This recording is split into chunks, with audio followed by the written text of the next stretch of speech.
Hace demasiado frío. Ayer hemos tenido 15 grados de temperatura, mi calamina, mi jardín, todo está hecho barro. No, hace demasiado frío. No, no, no. Mi ropa no seca.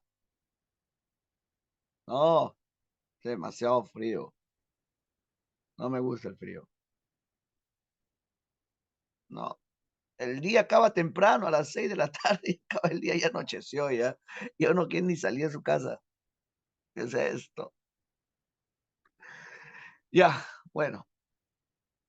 Muy buenos días, mi querido Salón, muy buenos días en esta mañana fría del 22 de mayo. Estamos mayo, imagínate cómo va a ser junio, imagínate cómo va a ser julio, en serio. Ay, este invierno hace frío. Ya quiero saludar con mucho cariño, dedicación, entusiasmo y efusividad, ¿no? Las primeras personas que mando la bienvenida, es el caso de Rudy, ¿qué tal? Ya, Jimena Vega, ¿cómo estás? Nadia Gutiérrez, Henry Puchuri, ya, Angélica Serra, cuantificas hoy, ya, Angélica Serra y Akemi, que los dioses les sean favorables, que Atenea ilumine el camino de su haber, que Eolo impulse tus velas, que los antiguos y los nuevos dioses estén con ustedes, ¿no? Que los cuiden en esta travesía para poder llegar a Ítaca, ¿no? Porque San Marcos es tierra itacense en la cual queremos estar. Que los dioses les sean favorables a Akemi, a Angélica, a eso no, ya a Henry, a Jimenita y a Nadia. Para lo demás, un simple, cotidiano y común buenos días. Buenos días, Epson, buenos días, Saraí, buenos días, como también fija, dice Ainara, feliz con el frío, el corazón. Demasiado frío, profe. Generación de cristal no aguanta nada. Mi generación de cristal. No, estás equivocado. Mi generación es de cristal. Yo pertenezco a otra generación. Usted es una generación de cristal. Yasmín, ¿cómo está? Buenos días. ¿Estamos a 9 grados? No. Profe, está más frío que el clima. ¿Cómo están? Espero que estén en sus casas, hogares, ¿no? Ya estén despiertos y estén ya sentados en su escritorio. ¿Qué tal? Felices con el frío. En el año 2020, cuando fue la pandemia, en ese año también la temperatura bajó bastante. Me acuerdo que dormía con medias. Yo no duermo con medias. ¿Quién duerme con medias? Yo no. Ese invierno sí fue fregado. Yo sí me acuerdo que no aguantaba. Estaba con mi frazada de tigre, igual tenía frío. Felices con mi calefacción. Gripe, ¿no? Es la época de las enfermedades también. El día lunes me vacuné, me puse mi influenza. Pedroso vive así, ni se queja. Si no, en mi oficina hace frío. Ya ves, Carlita, la pobrecita que con frío. Ya, oye, ¿verdad, no? Pedroso vive en Huaraz, ¿no? Con frío. Bueno, no es que estoy acostumbrado. Yo no. Ya, el día sábado fue, no, perdón, el día domingo fue el examen de la pre, ¿vieron? Fue el primer examen de la pre, ¿ya? Fue el primer examen de la pre. Lo interesante de ese examen fue el tiempo que le dieron por, ¿no? Por ciertas partes del examen, ¿sí? 1 hora cada parte, lo cual no, eso no está estipulado. Así que sorprendieron a los chicos de la pre, no me parece correcto, porque si uno paga por un servicio, espera que, ¿no? Dentro de los servicios que te van a prestar, te den las indicaciones dentro del examen, que es el servicio que también te van a dar. No me parece correcto. Ya no me parece correcto lo que ha hecho la pre. Y lo que estamos temiendo es que ese tipo de, ¿no? de forma de evaluación se proyecte para el examen de admisión, ¿ya? Es lo que estamos observando. No tenemos nada, escúchame, no tenemos nada, nada fijo. ¿Por qué? Porque todo lo que pasa en el examen de admisión recién se ve con el prospecto. Ya lo que también llamó la atención fueron las 4 alternativas que han vuelto. En el año 2021, cuando esa misión durante la pandemia, se hizo a 4 alternativas. Ahora han vuelto a 4 alternativas. Vamos a ver cómo está. Así que ustedes solamente estén atentos a todos los cambios. No, bueno, ustedes prepárense. Los profes vamos a estar atentos a todos los cambios. Ustedes prepárense estudiando. Ya usted, así que tú tranquilo, yo nervioso. Los profes vamos a estar así muy atentos a todas las, ¿no? A todas las posibles eventualidades que se puedan presentar, ¿ya? Profe, no vino ni una de las que dijo antificas. Oye, ¿qué te pasa? Como que no vino ninguna. Tiene que venir figuras y vino figuras literarias. Tiene que venir Edipo Rey, vino Edipo Rey. No, Edipo Rey es una fija de fijas, ¿no? Después Metamorfosis también vino Metamorfosis. Ojo, el primer examen de la pre es hasta el tema de siglo de oro. El primer examen de la pre es hasta siglo de oro, nada más. Son los 6 primeros temas, si es que no me equivoco. Son las 6 primeras semanas del examen de la pre. Ya, bueno, las 5 o 6. Ah, las 5, ¿no? Las 5, Ainara. Sí, tienes razón. Las 5 primeras semanas. Que es desde conceptos básicos hasta lo que es siglo de oro. Siglo de oro en novela, hasta la salida de Tormes. En la pre sí toman la salida de Tormes. En cambio, en el examen regular de admisión no viene la salida de Tormes. No está en el prospecto. Ya, coméntame, ¿cuál es el tema del día de hoy? ¿Qué nos toca desarrollar en esta ocasión? ¿Quieren hacer solucionarios del examen de la pre? ¿Quieren empezar la clase haciendo solucionario? Profesor, un poema para conquistar la fría de mi cruz. Pero por las puras, por las puras. No te acercas. Ya está con otro ya. Y es feliz ya. Ese chico sí le va a dar futuro.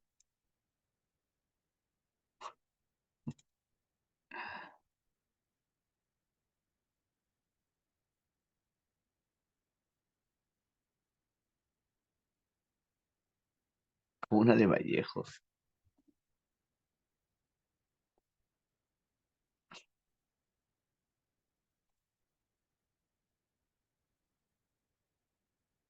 Ya, pregunta 45, área E. Ya, este es el área E de San Marcos. Pregunta 45, rapidísimo. Y Héctor, resplandeciente como el fuego, saltó al centro de la turba como la ola impetuosa, levantada por el viento, cae desde lo alto sobre la ligera nave, llenándola de espuma mientras el soplo terrible del huracán brama en las velas y los marineros tiemblan amedrentados porque se halla muy cerca del amor. Esta es la parte cuando Héctor no está contra el ejército aqueo. ¿Cuál marcas acá? Ya, pero la pregunta es, ¿qué figura encontramos acá? ¿Qué figura encontramos en este fragmento de la Ilíada? Ya, si ustedes recuerdan un poco del concepto de la Ilíada, ¿te acuerdas qué figuras literarias son las más recurrentes en esta epopeya de Homero? Homero, ¿qué figuras utilizaba bastante? Lo puse en la PPTA. Homero utilizaba el epíteto y también utilizaba símil. Ya, epíteto y símil. Ya, ¿cuál marcarías acá?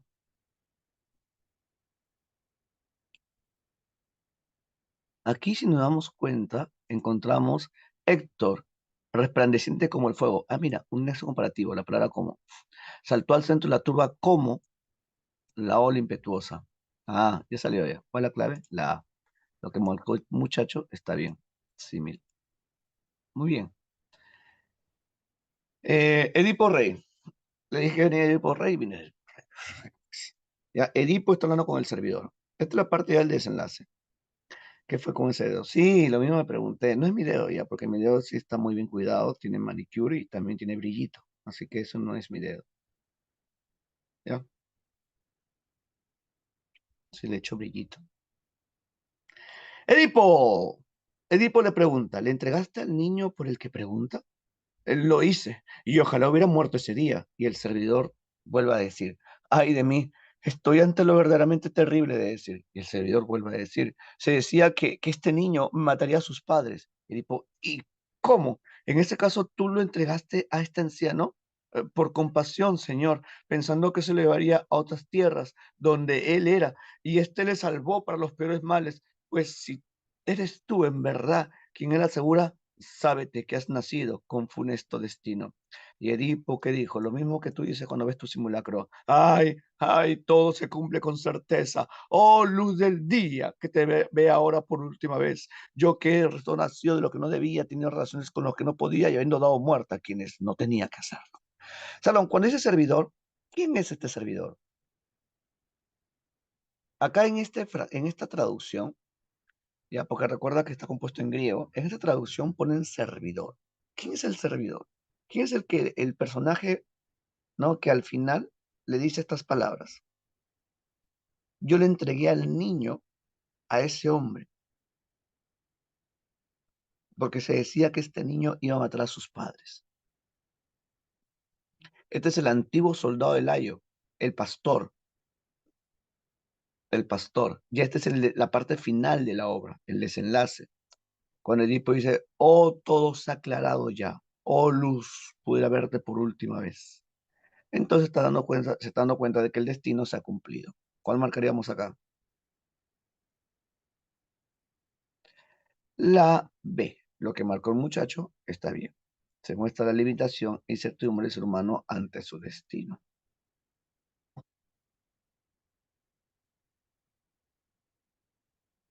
La 47, romanticismo, romanticismo. Salón, ¿cuál marca hasta acá?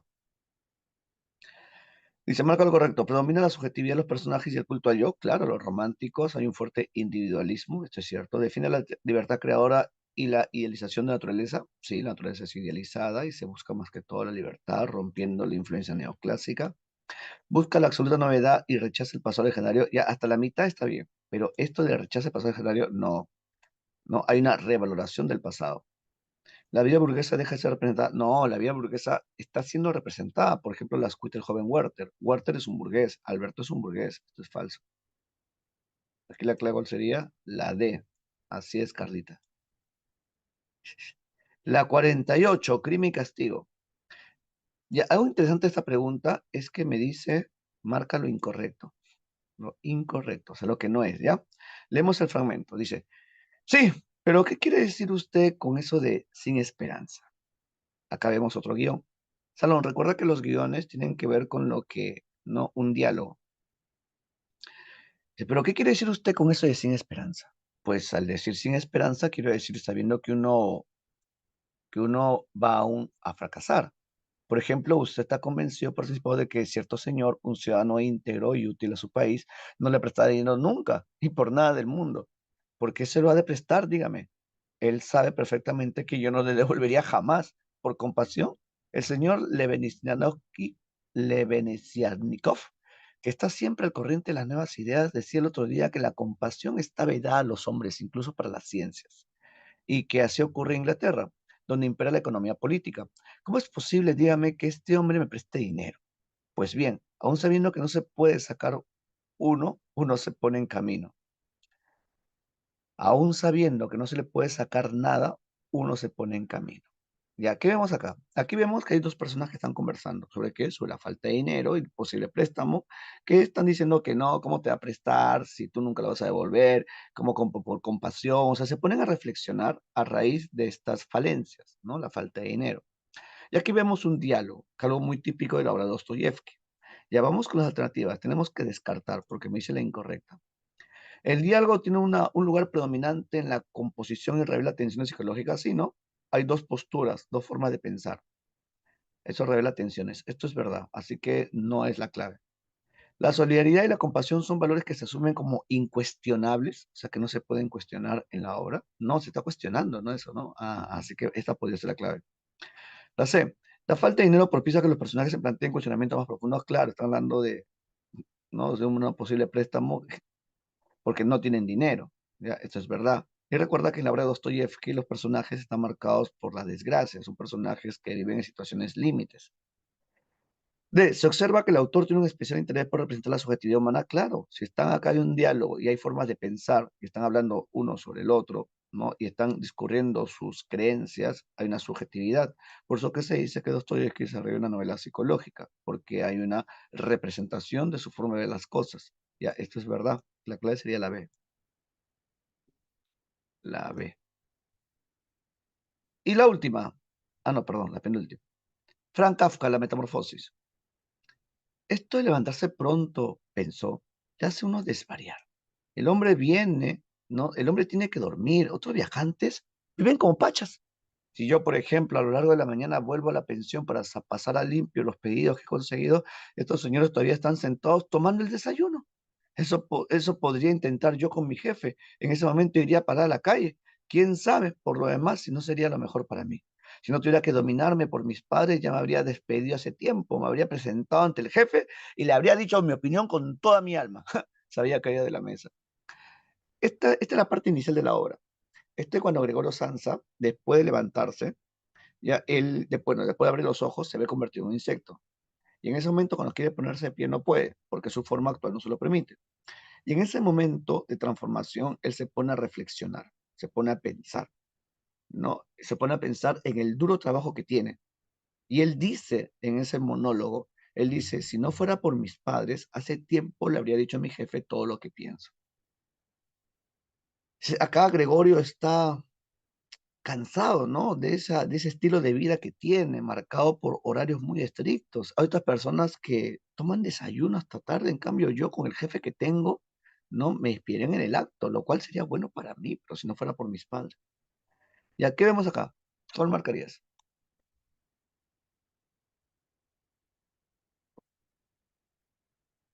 El autoritarismo, no, para nada. La discriminación del diferente, no, para nada. La disconformidad por la vida ordinaria, la explotación del hombre por el hombre, puede ser. La aspiración de por llegar a ocupar un puesto en algún lugar, en lugar de su jefe, no, para nada.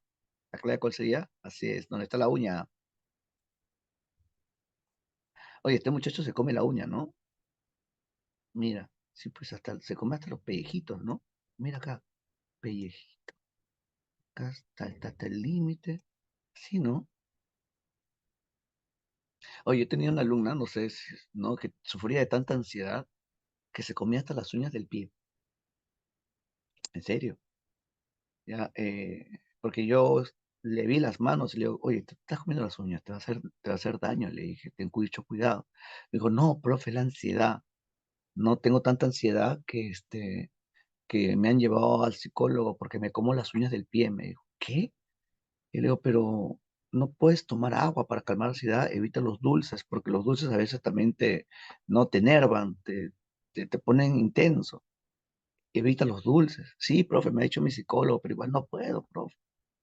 No, se ponía guantes y se mordía los guantes. Mm. Pregunta 50. Sí, ustedes también, ¿ah?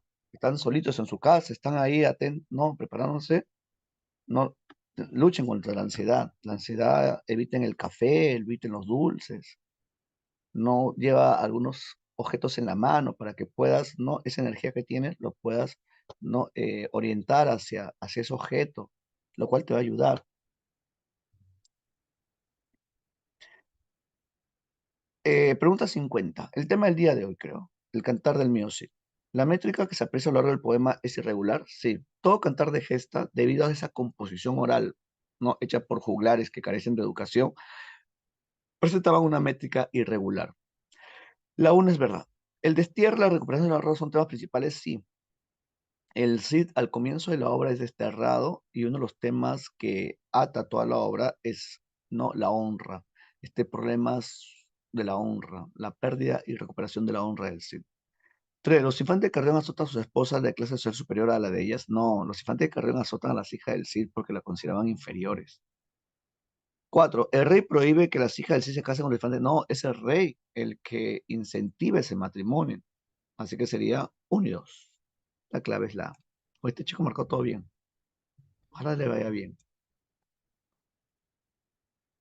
Ya, eso fue el examen de la pre. Facilísimo. Ya, coméntame. Seguro postula literatura. Una carrera muy hermosa. Así es. Se moría de hambre, pero no de arte. No te importa. Aquí estamos pagando la mano. Coméntame, ¿cuál es el tema del día de hoy? ¿Qué vamos a ver en esta oportunidad? ¿Qué nos toca desarrollar en esta ocasión? Ustedes que están tan atentos con el avance del curso, coméntame, mi querido Salón. ¿Qué nos toca hacer en esta ocasión? Hoy nos toca, creo, literatura española. Sí, ¿no? Gracias, Jimenita. El día de hoy nos toca literatura española medieval. Vamos a hablar de la famosa historia El Cantar del Mío Cid. Ah, pero, profe, no me diga eso, yo postulo literatura. Hola, Yasmín, ¿cómo estás? Que los dioses te sean favorables. Ya, yo también postulé literatura. Yo ingresé a literatura en el año 2002. Es una carrera muy hermosa, muy, muy bonita. Si yo volviera a postular, volvería a postular literatura. En serio, no me arrepiento de haber ingresado a literatura. Conocí a gente muy, muy, muy chévere. Ya, los profesores son muy capacitados. La Facultad de Letras ahora me han dicho que está hermosa. Ya, en mi época la Facultad de Letras estaba y lo peor de todo es que cuando yo ingresé a San Marcos, en el año 2007, creo, ¿te acuerdas? Yo ingresé a San Marcos en el 2002. Y en el 2007, 2006 fue ¿te acuerdas cuando el terremoto? El terremoto que hubo en Pisco y que obviamente llegó hasta Lima. En el 2007 ya, yo estaba ya en los últimos años de la carrera. Lo que pasa es que mi carrera se alargó debido a que yo trabajaba también. Y cuando, ¿sabes lo feo de todo? Cuando fue el terremoto, afectó a la Facultad de Letras y la biblioteca se cerró. Sí, ese fue último año fue feo. Ya ese último año fue feo. Cerraron cerraron la biblioteca, algunos salones se clausuraron debido a que la estructura no estaba muy bien hecha, no hubo rajaduras en la estructura. Sí, ya Defensa Civil llamó la atención y todo eso. Ahora me han dicho que está muy bonito. Me han dicho que hay hasta dispensadores de agua, dispensadores de agua. O sea, tú vas con tu botella de agua y te la llenan. Y dice que hay algunas facultades donde el agua es más rica que otras. Sí, está bonita la Facultad de Letras. Hay un montón también de talleres, han aumentado los talleres, ¿no? Los talleres también han aumentado. Hay carreras también buenas como eh, idiomas, así que ha hecho que la facultad esté. Y cuando yo ingresé, me acuerdo cuando yo ingresé a San Marcos, en la Facultad de Letras se compartía con la Facultad de Educación y Psicología. El tercer piso, porque la Facultad de Letras tiene tres pisos, el tercer piso lo ocupaba la Facultad de Psicología. Es que no tenían facultad. El segundo piso lo ocupaba la Facultad de Educación y el primer piso no era la Facultad de Letras. Y esos salones del primer piso nos repartíamos entre literatura, lingüística, comunicación. Había momentos que no teníamos salón, no teníamos salones. Hasta que después le hicieron la Facultad de Psicología y se fueron, ¿no? Después lo de educación también hicieron su facultad y se fueron. Y nos dejaron todo el edificio por nosotros. Sí, está bien bonito. Ya, la literatura es muy bonita. Pero no, te vas a morir de hambre. No, mentira. Vas a mirar al extranjero. Vas a migrar al extranjero, te vas a ganar una beca y vas a después estar por España llevando, ¿no? Maestrías. Y también en Estados Unidos, ahí tengo amigos que se han ido a Estados Unidos a llevar estudios, ¿no? Sobre algunos temas de investigación. Así que aprovechalo. Cuando te dicen extranjero, me escribes. Ya, el tema del día de hoy. Pero ¿te parece bien empezar la clase haciendo las preguntas de la tarea de la semana pasada?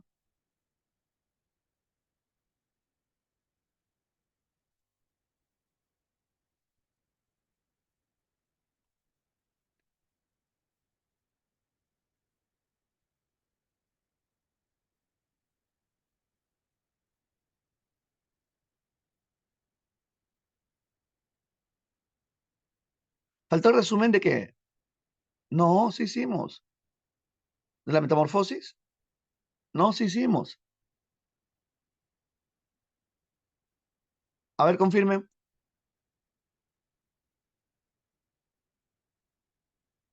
No. Ya, te explico rápidamente entonces, antes de hacer las preguntas de la tarea. Ya, te explico rápidamente la metamorfosis, ¿ya? ¿Dónde está el material? ¿Listo?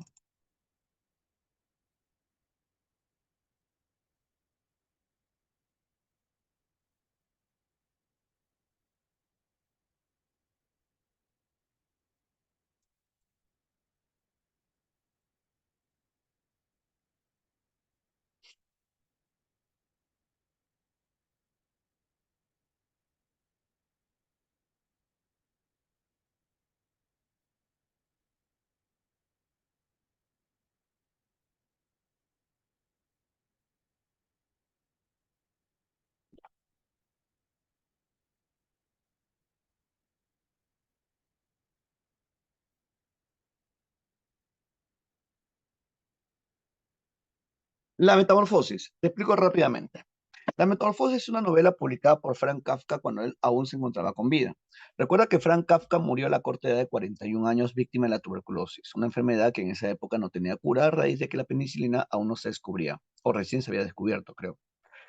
Bueno, sucede que la tuberculosis no acabó rápidamente con la vida de este autor que nació en el antiguo Imperio Austrohúngaro. Recuerda que en esa época aún se mantenía el pie del Imperio Austrohúngaro hasta que después de la Primera Guerra Mundial no se va a dar su división.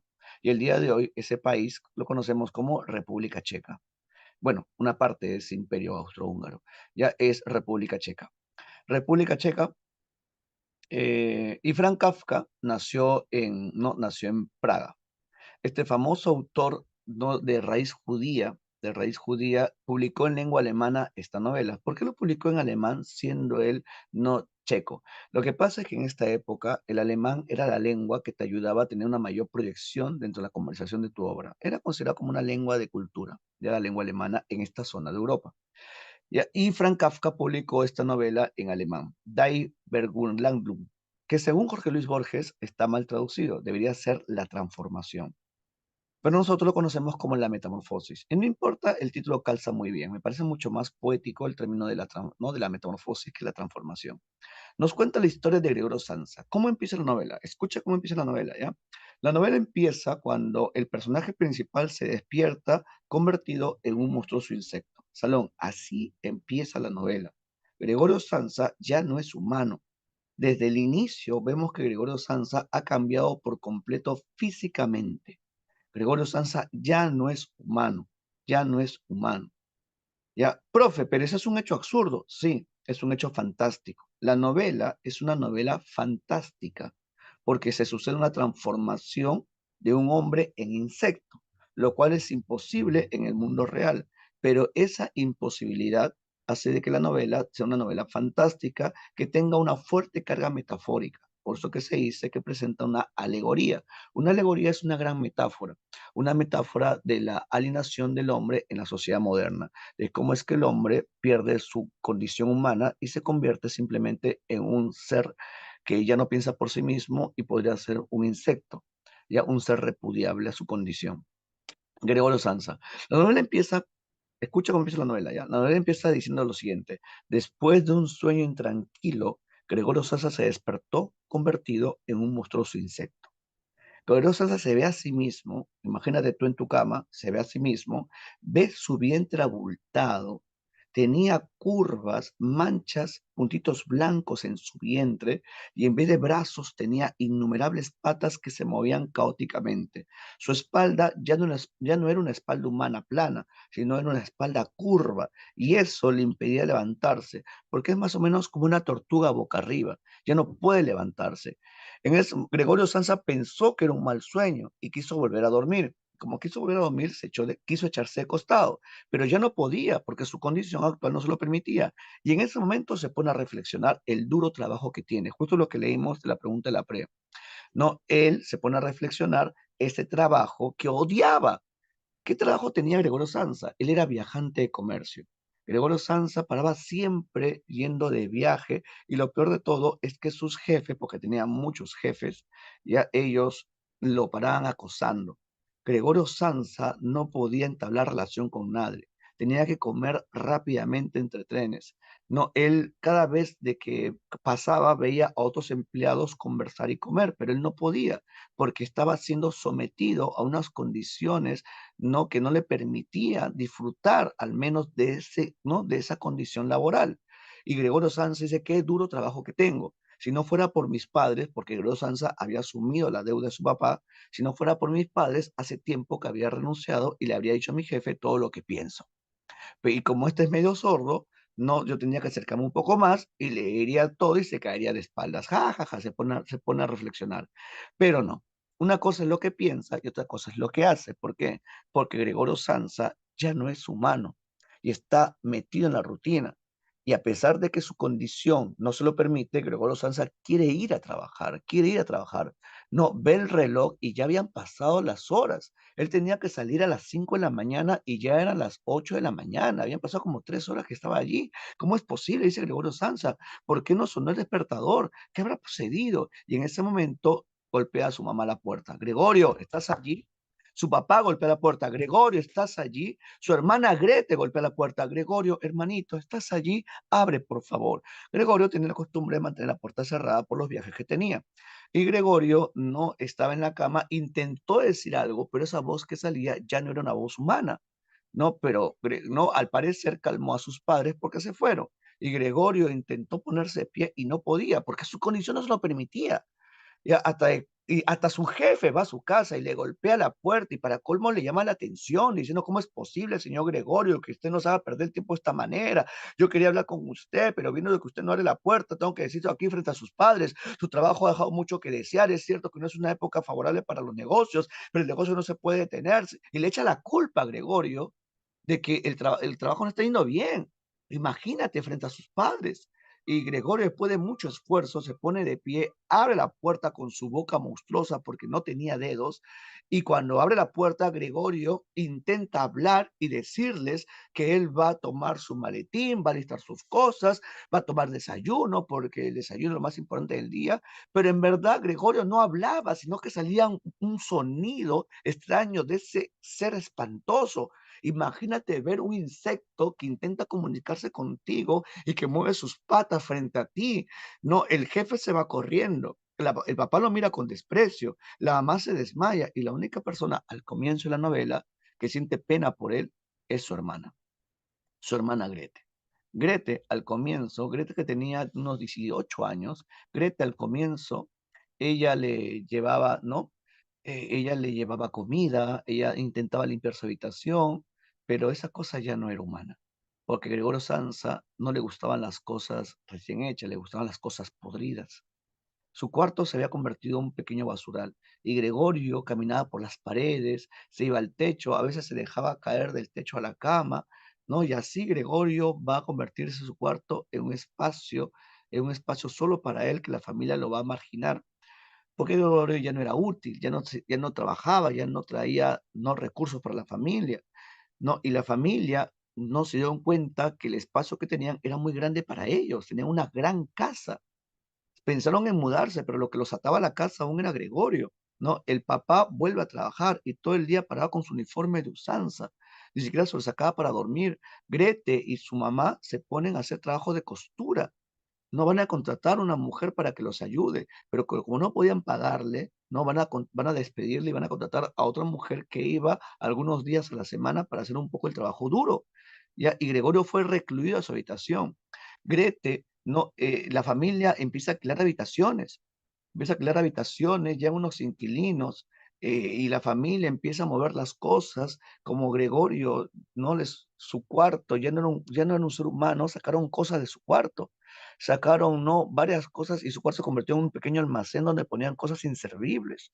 Y un día, cuando quieren sacar un cuadrito que estaba en la pared que Gregorio había hecho, Gregorio, que le gustaba mucho ese cuadro, caminó rápidamente y asustó a la madre. La madre se cayó, no de bruces, y el papá muy amargo, porque el papá representa el autoritarismo en la obra, el papá, que no le gustaba tener la presencia de Gregorio, va sobre él y le arroja un montón de cosas, y una de esas es una manzana que se le hunde la espalda y le provoca una profunda herida.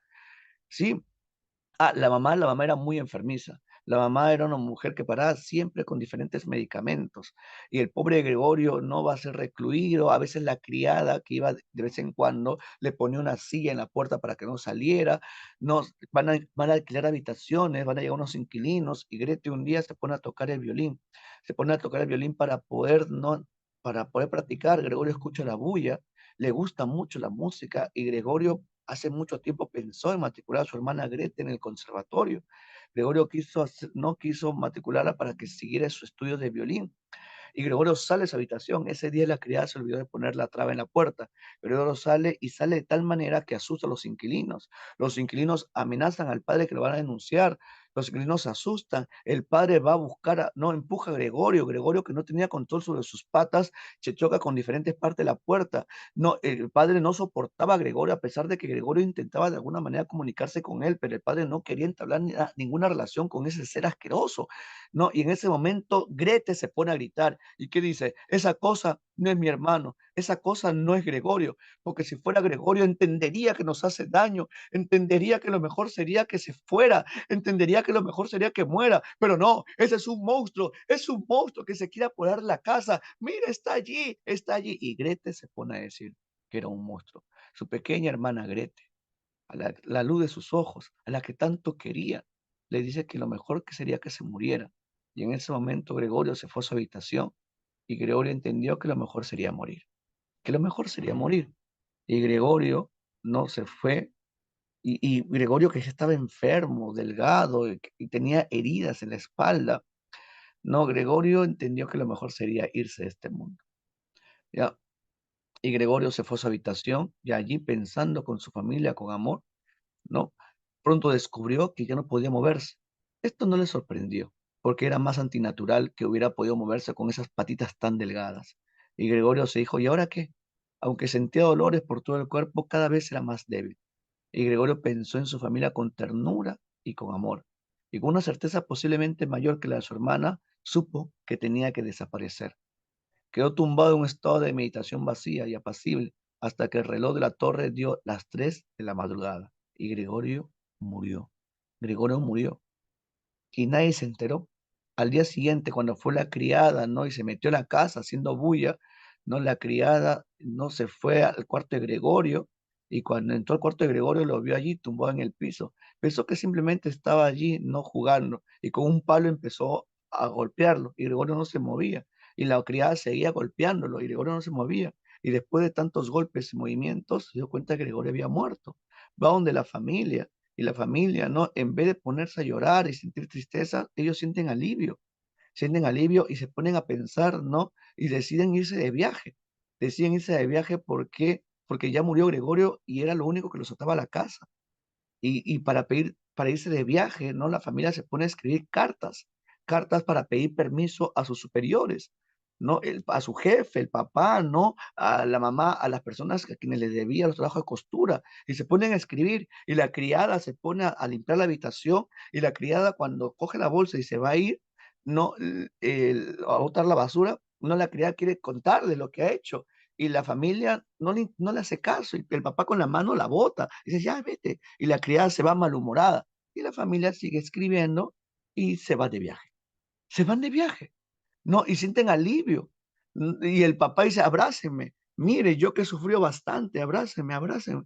Y cuando están en el tren, yéndose de viaje, se dan cuenta de que Grete ya no es una niña, sino que es una hermosa jovencita y que en ella está la esperanza de un futuro mejor. Y como la confirmación de sus nuevos sueños y buenas intenciones, cuando al final del viaje Grete fue la primera en levantarse y estirar su joven cuerpo. Y así termina esta novela donde la familia no siente pena por Gregorio, sino siente alivio por ellos. Al final, ¿quiénes son los monstruos en esta novela? ¿Gregorio Sansa? No, toda la familia, ¿no? Que son insensibles e inhumanos ante la presencia de Gregorio. En ningún momento en la novela la familia buscó una solución para la situación de Gregorio, simplemente lo marginaron y buscaron obtener recursos para poder mantener su estilo de vida, ¿ya? Profe, no muera apuñalado por una manzana. No, no, no, no, no. El papá le arroja manzanas a Gregorio y esas manzanas le provoca una profunda herida. Y cuando Gregorio estaba en su habitación y estaba ya enfermo, la herida se había infectado, pero lo que mata a Gregorio, lo que lo lleva a romper ese vínculo con la vida, son las palabras de Gregorio, son las palabras de Grete. O sea, el pequeño hilo que lo sostenía la vida no era el cariño de Grete.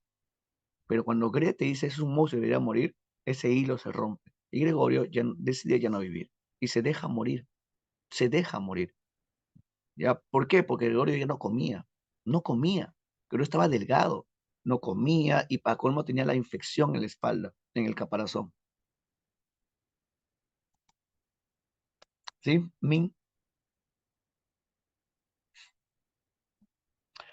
Y esa es la metamorfosis. La metamorfosis nos cuenta la historia de Gregorio Samsa convertido en un monstruoso insecto, pero a pesar de que es un insecto, no, él quiere ir a trabajar. La novela se centra en esta rutina burocrática de Gregorio Samsa porque era un ser que ya no pensaba por sí mismo, sino estaba no pegado a estos horarios que había mantenido durante 5 años. 5 años de trabajo. La novela también se centra en la insensibilidad ¿no? de la corporación a la cual pertenecía Gregorio. Cuando Gregorio se transforma, su jefe se va corriendo y cortan toda responsabilidad con él. Después también vemos la explotación que sufría Gregorio Samsa. También vemos la mala relación entre padres e hijos. Y también vemos ¿no? el autoritarismo paterno. También vemos la insensibilidad de la madre, porque la madre no se debatía ¿no? entre el amor a su hijo y el miedo al esposo. Y al final la madre optó simplemente por alejarse de Gregorio. Nadie defendía a Gregorio Samsa. ¿Ya? Y también la situación de Gregorio, ¿no? Gregorio, ¿por qué se transforma? A raíz de que, ¿no? De que está hundido en esta vida autómata. La novela termina siendo una fuerte crítica a este sistema que nos aliena y nos cosifica, que nos vuelve un objeto de producir ganancias. Así que la novela nos habla de la alienación del sujeto moderno. ¿Qué significa alienación? Alienarse tiene que ver con perder tu esencia y convertirte simplemente en un objeto que produce ganancia. Y si ya no eres un objeto que produce ganancia, entonces es un objeto inservible que se tiene que anular. Ya, sí, de esta novela habla sobre esto, de la alienación del hombre en la sociedad moderna capitalista. Tenemos que generar ganancia para poder ser valiosos en esta sociedad. Esa es la premisa de esta época. Por eso que muy pocas personas estudian carrera de letras. ¿Para qué vas a estudiar letras si no te va a dar de comer? No, esa es la idea general de la gente. Por eso que ven con malos ojos, ¿no? La carrera de humanidades, literatura, lingüística, restauración. ¿Quién estudia esas cosas? Pero no importa, somos Quijotes en este mundo de Sanchos. Así es, aguanta Ariel. Ya, el tema del día de hoy. Ahora sí, cerramos Metamorfosis. El día de hoy nos toca hacer literatura española. Ya, Salón, saca tu cuaderno y pon como título grande literatura española. ¿Por qué quiero que ponga literatura española? Tiene cuaderno, ¿no? Supongo que deben tener cuaderno, ¿no? Supongo, ¿no? Supongo. Si no, le pasaba a una compañera de ustedes, me mandó una foto de su cuaderno. Profe, yo tengo cuaderno, mire, profe. Sí, qué bonito. Supongo que tiene cuaderno, ¿no? No estarás ahí solamente sentado de modo vegetal, ¿no? Allá. Tus apuntes, todo tendrás, ¿no? Ya. Sí, la próxima semana reviso cuaderno. Próxima semana reviso cuaderno, voy a poner nota de avance. Ya, ya dije. Sí, próxima semana reviso cuaderno. Tienen que haber 5 firmas de cada clase. Tengo el mismo cuaderno hace 3 años. Tenemos ciclero. Ya, como te decía, el curso de literatura, solo escúchame, ¿ya? El curso de literatura se divide en 4 grandes campos semánticos, ¿ya? ¿Cuáles son estos campos semánticos? El primer gran campo semántico es literatura universal que hemos terminado la semana pasada. Con la metamorfosis cerramos el primer campo semántico, porque recuerda que el primer campo es universal, desde el clasicismo, desde la literatura griega antigua, hasta lo que es la literatura de vanguardia contemporánea del siglo XX. Ya, todo eso es el primer campo semántico, literatura universal. El segundo campo semántico es literatura española, que van a ser tan solo 3 clases nada más. ¿Por qué? Porque San Marcos nos pide tan solo 3 temas en española. Medievalismo español, barroco español y romanticismo español. Son tan solo 3 clases nada más. ¿Ya? Todo eso es española. ¿Ya? ¿Hay más temas? Sí, hay más temas, pero San Marcos nos pide tan solo esos 3 temas. ¿Ya? Después de española viene el tercer campo semántico, que es hispanoamericana, literatura hispanoamericana, o sea, la de nuestro continente. ¿Qué temas tenemos allí? Tenemos el modernismo hispanoamericano, nueva poesía hispanoamericana, nueva narrativa hispanoamericana y el boom. Ya tenemos 4 temas, ya 4 temas. Cerramos hispanoamericana y después viene el cuarto campo semántico, que es peruana. No, peruana lo haremos ya en los últimos meses en nuestra preparación, ya peruana. Peruana va desde literatura de la no república, costumbrismo. Ya San Marcos nos pregunta desde el costumbrismo.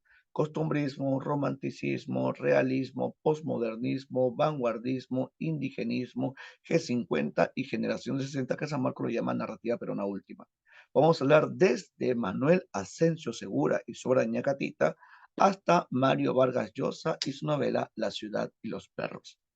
Y Conversación en la catedral. ¿Ya?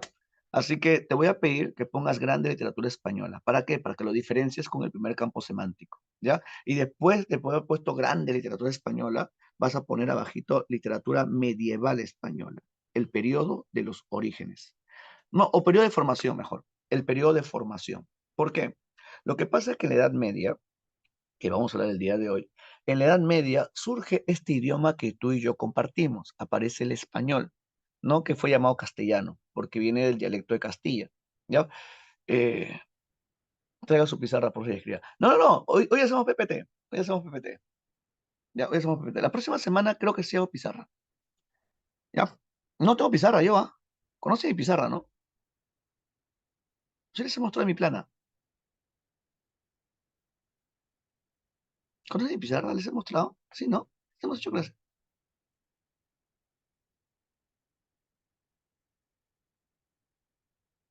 Sí, ¿no? Se conocen a mi plana, a mi pizarra, la plana, la cuadrada, la pálida. Ya. Ya, como te decía, en la Edad Media aparece este idioma que tú y yo compartimos, porque recuerda que los españoles van a invadir estas tierras. No, los españoles van a llegar a América el 12 de octubre de 1492 y unos 40 años después llegan al Tahuantinsuyo y van a capturar a Ingatahualpa en 1532. O sea, 40 años después de la invasión a América cae el Tahuantinsuyo, ¿no? Y a partir de ahí se da un proceso de dominación que a la larga no va a traer consigo este sincretismo cultural. Nosotros hemos adoptado este idioma, ya adoptado este idioma. ¿Y cuándo aparece este idioma? Este idioma apareció en Europa más o menos en el siglo X. Lo más antiguo que conocemos del idioma castellano, ¿no? Es del siglo X. ¿Por qué? Porque en el siglo X tenemos las glosas, que vamos a hablar un poco el día de hoy. Después en el siglo XI tenemos las jarchas. Y en el siglo XII aparecen los cantares de gesta. Y es en el siglo XII que está el cantar del Mio Cid. Entonces, ¿qué podemos entender? Que el Cantar del Mio Cid no es la primera obra en castellano. Salón, el Cantar del Mio Cid no es la primera obra en castellano, sino que está dentro del grupo de las primeras obras en castellano. Por eso que se habla del periodo de formación. En algunos libros aparece como la etapa de los orígenes, ¿ya? Pero me parece mejor formación, ¿ya? Formación del castellano. El castellano viene de dónde? Viene del latín. No recuerda que el latín vulgar dio paso a las famosas lenguas romances. Y el castellano pertenece a este conjunto de lenguas conocidas como las lenguas romances, o también llamadas lenguas neolatinas. Ahí tenemos el castellano, el italiano, el francés, el portugués, el catalán, el rumano y muchos más, que tu profe de lenguaje te ha explicado sobre eso. Ya, el día de hoy vamos a hablar del cantar del Mio Cid. Hablaremos de las características más importantes de este cantar de gesta. Ya, el cantar del Mio Cid es un cantar de gesta que va a ser titulado de esta manera por Ramón Menéndez Pidal. Vamos a hablar de las características de esta obra, vamos a contar el cantar del Mio Cid y vamos a leer algunos fragmentos de la obra. ¿Por qué? Porque el cantar del Mio Cid tiene algunos aspectos formales que nos llaman la atención y que San Marcos pregunta. ¿Ya? Así que sin más preámbulo, empezamos. El cantar.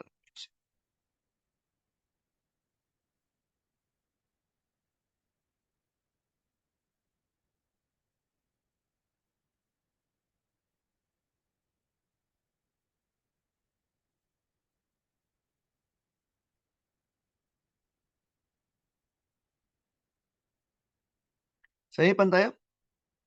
Sí. Ya, pero no se ve como PPT, ¿no? Un ratito. Ahí está. Sí,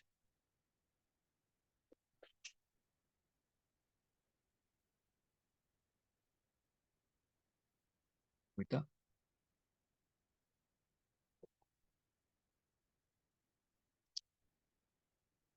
Ya. Me duele el brazo izquierdo. El día lunes, sí le dije, ¿no? Me vacuné. Me puse aquí la tercera de tétano y me puse acá de influenza. Aproveché una campaña que había. Y me duele el dedo izquierdo. Vacúnense. ¿Ah?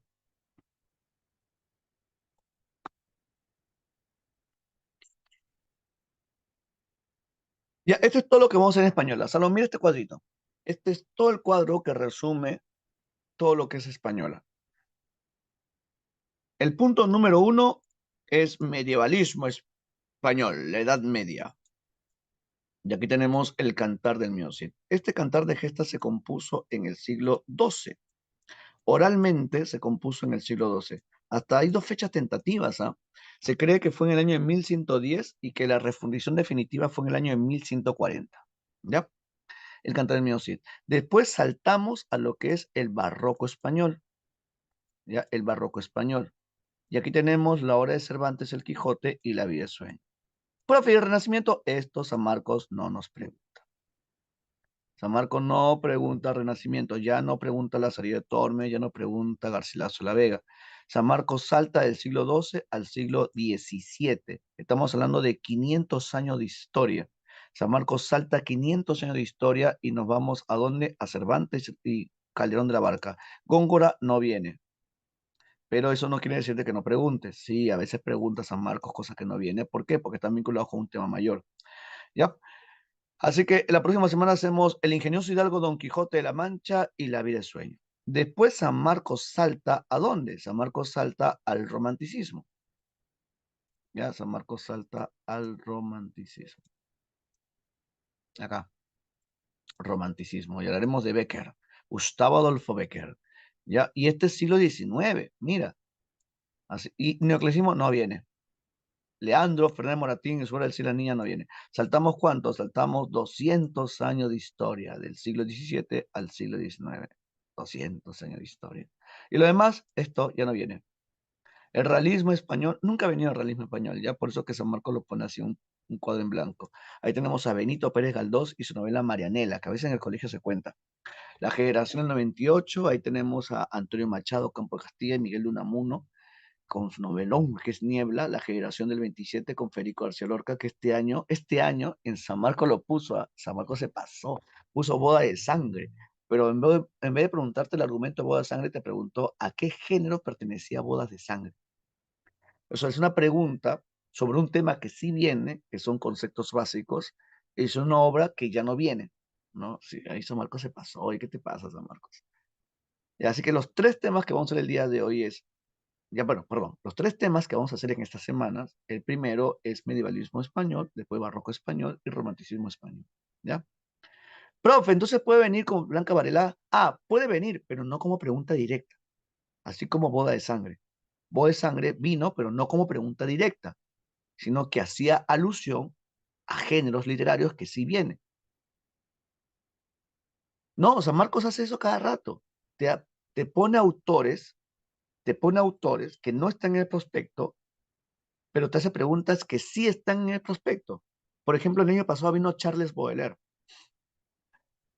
y te puso un poema de Charles Baudelaire, pero te preguntó figuras literarias.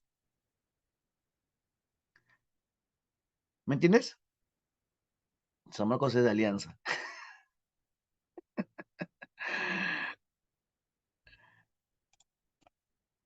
La época medieval. Entonces, San Marcos chévere. La Edad Media. ¿Cuándo empieza la Edad Media? Recuerda que la Edad Media es uno de los momentos más extensos de la historia. Se va a dar desde el siglo V hasta el siglo XV. Este periodo fue conocido como el milenio oscurantista. El milenio oscurantista. ¿Por qué fue llamado de esta manera? Por la gran presencia de la Iglesia Católica. Ya, el milenio oscurantista, un fuerte dogmatismo judeocristiano. Tú no podías contradecir la palabra de Dios en la tierra, el libro sagrado, el dogma de fe, porque si no te llamaban hereje, pano, brujo y te quemaban. Así es, en las calles de Europa olía a pollo frito, pero no era pollo frito, era humano frito. Sí, ¿por qué? Porque eran estos paganos que ardían en las llamas del infierno. ¿No? El fuego tenía un poder purificador. ¿Por qué? Porque supuestamente, según la Biblia, Dios apareció en forma de lenguas de fuego. ¿Te acuerdas el Espíritu Santo? ¿Te acuerdas el arbusto ardiente que se le apareció a Moisés? Es por eso que decían, el fuego purifica, ¿no? Y te quemaban. No te ahorcaban, no te cortaban la cabeza, sino te quemaban. Sí, así es. Gracias, Iglesia Católica. Ya, la Edad Media. ¿Cuándo empezó la Edad Media? Se considera que la fecha de inicio de la Edad Media es el año 476. ¿Ya? ¿Qué pasó en ese año? Hablamos de la caída del Imperio Romano de Occidente. La Roma Occidente va a sucumbir ante quién? Ante las invasiones bárbaras. Los visigodos y ostrogodos van a tomar la Roma no occidental. ¿Y qué parte de Roma queda en pie? La Roma, no, la Roma oriental. ¿no? Y la Roma oriental se va a mantener en pie por casi 1000 años. Y el final de la Edad Media, el final de la Edad Media es el año de 1453. Hablamos de mediados del siglo XV. ¿Qué pasó en esa época? La caída del Imperio Romano de Oriente, lo que se conoce también como la toma de Constantinopla por los turcos otomanos. Eso va a determinar la caída, ¿no?, del Imperio Romano Bizantino, o sea, el fin de la Edad Media y el comienzo de la Edad Moderna. Fíjate el chat, en el chat he puesto, ya, ahí está todo lo que acabo de explicar, está ahí en el chat. Ya, la Edad Media, año inicial 476, la caída del Imperio Romano de Occidente, y el año final 1453, la caída del Imperio Romano de Oriente, la toma de Constantinopla. Ya, recuerda que la Iglesia Católica durante el Imperio Bizantino, recuerda que cuando cae la Roma Occidente, la Roma que queda en pie es la Roma Oriental, y la Roma Oriental va a ser el Imperio Bizantino. Y la Iglesia Católica empieza a ganar no mayor fuerza y se convierte con el paso del tiempo en la institución que va a unificar a los reinos de Occidente. Tenía tanto poder la Iglesia Católica que va a convocar a una guerra. ¿Por qué? Porque Ciudad Santa había caído en manos de los árabes. Estamos hablando de Jerusalén. ¿No? ¿Y cómo se va a llamar esta guerra que fue, no, que va a tener como objetivo recuperar Ciudad Santa? ¿Alguien sabe cómo se llama esa guerra? ¿No? ¿Y quién la convocó? Así es, Ah, Michelle. Muy bien, las cruzadas. ¿Y quién fue el papa que la convocó? ¿Quién fue el papa que convocó a las cruzadas? ¿Te acuerdas? Muy bien, así es, Angélica. Muy bien, el Papa Urbano II, Juan. Ya, el Papa Urbano II convocó a las cruzadas. ¿Y cuántas cruzadas hubo? 8. 8, excelente. 8 cruzadas, 4 mayores y 4 menores. ¿Y cuántos llegaron a tomar Ciudad Santa? Una. ¿Cuántas llegaron a tomar verdaderamente Ciudad Una. Santa? Una nada más, porque las demás fueron excusas para ampliar la ruta de comercio. Porque recuerda que en la época medieval, que tu profe de HU te habrá contado con mucho más detalles, en la época medieval, no, la actividad comercial se vio obstaculizada por las invasiones que había, ¿no? Y la actividad más importante fue la agricultura. Imagínate ser tú un campesino de la Edad Media, ver ser un campesino que vives en una aldea, no cercana a las ciudades para mantener relaciones comerciales y en eso ves a lo lejos que llegan hombres de piel extraña, con un idioma extraño y que empiezan a matar a los hombres de tu aldea, toman a las mujeres, las violan y a los niños los esclavizan y tú sales entre lágrimas corriendo y huyendo, ¿no? Y llegas al fondo del bosque y pasas días de hambre y miedo y hasta que en el bosque encuentras una enorme construcción y golpeas la puerta y abre un hombre y te dice que la única forma en la cual te pueda proteger es que tú seas mi leal vasallo. Y tú le dices, ya está bien, yo trabajo para ti, pero tan solo sálvame la vida. Y te metes en ese lugar y te vas a convertir en quién? En el siervo de este hombre. ¿Saben cómo se llaman estos lugares? Los castillos. ¿Y cómo se llama esta época? Esta es la época medieval donde los señores feudales, dueños de esa enorme porción de tierra, ya van a ser los señores que van a tener mucho más poder o casi el mismo poder que los reyes. Es la época del feudalismo y este vínculo se va a llamar el vínculo de vasallaje. Ya es la época, es la Edad Media, donde la actividad más importante ya no va a ser el comercio, sino cuál va a ser la actividad más importante en la época medieval. La agricultura, sí es la agricultura. Es una época de una fuerte religiosidad y con el paso del tiempo la Iglesia Católica empieza a tomar poder, ¿no? Porque recuerda que antes los romanos se divertían matando cristianos. Sí, era el free fire de su época, matar cristianos, ya, pero ya no era divertido porque tu primo era cristiano, porque tu pariente era cristiano, porque tu padre era cristiano, así que ya no es divertido. ¿Y qué va a haber con el paso del tiempo? Tolerancia religiosa. Salón, ¿quién fue el emperador que dio tolerancia religiosa? ¿Y con qué edicto? ¿Quién fue el emperador que dio tolerancia religiosa?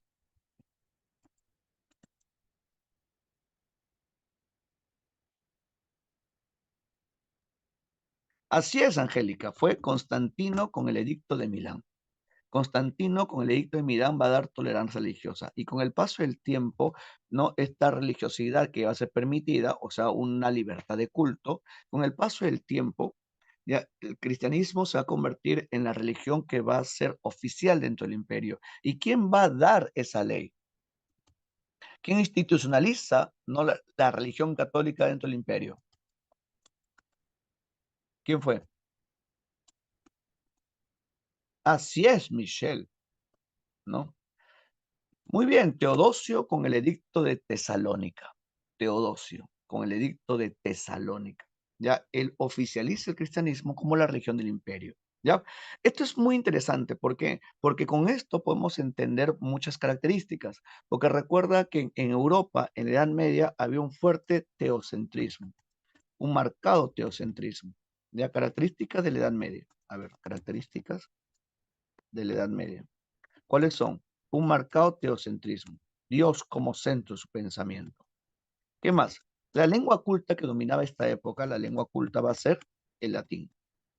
Ya, el latín. La Biblia estaba en latín, las misas eran en latín, las obras importantes estaban compuestas en latín, obras teológicas, documentos eclesiásticos, algunas obras literarias, no las relaciones administrativas estaban todas en latín, pero no todos sabían hablar latín. Es por eso que este latín mal hablado, con el paso del tiempo, dio paso a que a la formación de las lenguas romances. Las lenguas romances, o también llamadas lenguas neolatinas. Ya, la actividad más importante es la agricultura. ¿Qué más? En la épica, con el paso del tiempo, aparecen los juglares. Aparecen los juglares, ¿no? Que son los poetas de la calle. Los poetas de la calle, que ellos van a difundir, ellos componen y difunden oralmente los cantares de gesta.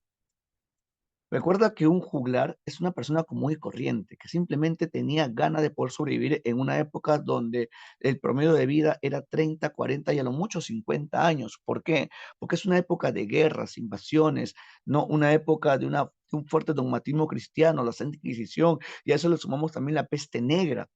No, la peste negra que va a matar a más de la mitad de la población de Europa.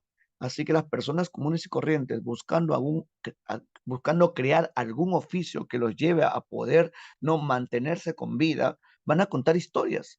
¿Por qué crees que hay personas en esta época que se paran en medio de la calle y se ponen a contar chistes? Porque es lo mejor que saben hacer. Los cómicos ambulantes, lo mejor que saben hacer es contar chistes y lo hacen muy bien. Ahora imagínate en la Edad Media. En la Edad Media aparecen personas que se ponen a contar historias, a narrar oralmente historias. Y esas historias que narran se van a llamar los cantares de gesta. En la épica tenemos los cantares de gesta. Ya, en la lírica medieval, ¿qué tenemos? En la lírica aparecen al sur de Francia, en una región llamada la Toscana, ya, los juglares, los trovadores, perdón, los trovadores, que son poetas de la corte. Ellos hacen una poesía no mucho más amorosa. Ellos componen poesía amorosa y sentimental, amorosa y sentimental, ¿ya? Esta poesía trovadoresca también se le llama poesía provenzal. ¿Por qué? Porque recuerda que el sur de Francia es la zona de la Provenza. Por eso que a los trovadores también le dicen no poetas provenzales, ¿ya? Poetas provenzales. Y la base filosófica de este movimiento va a ser la escolástica.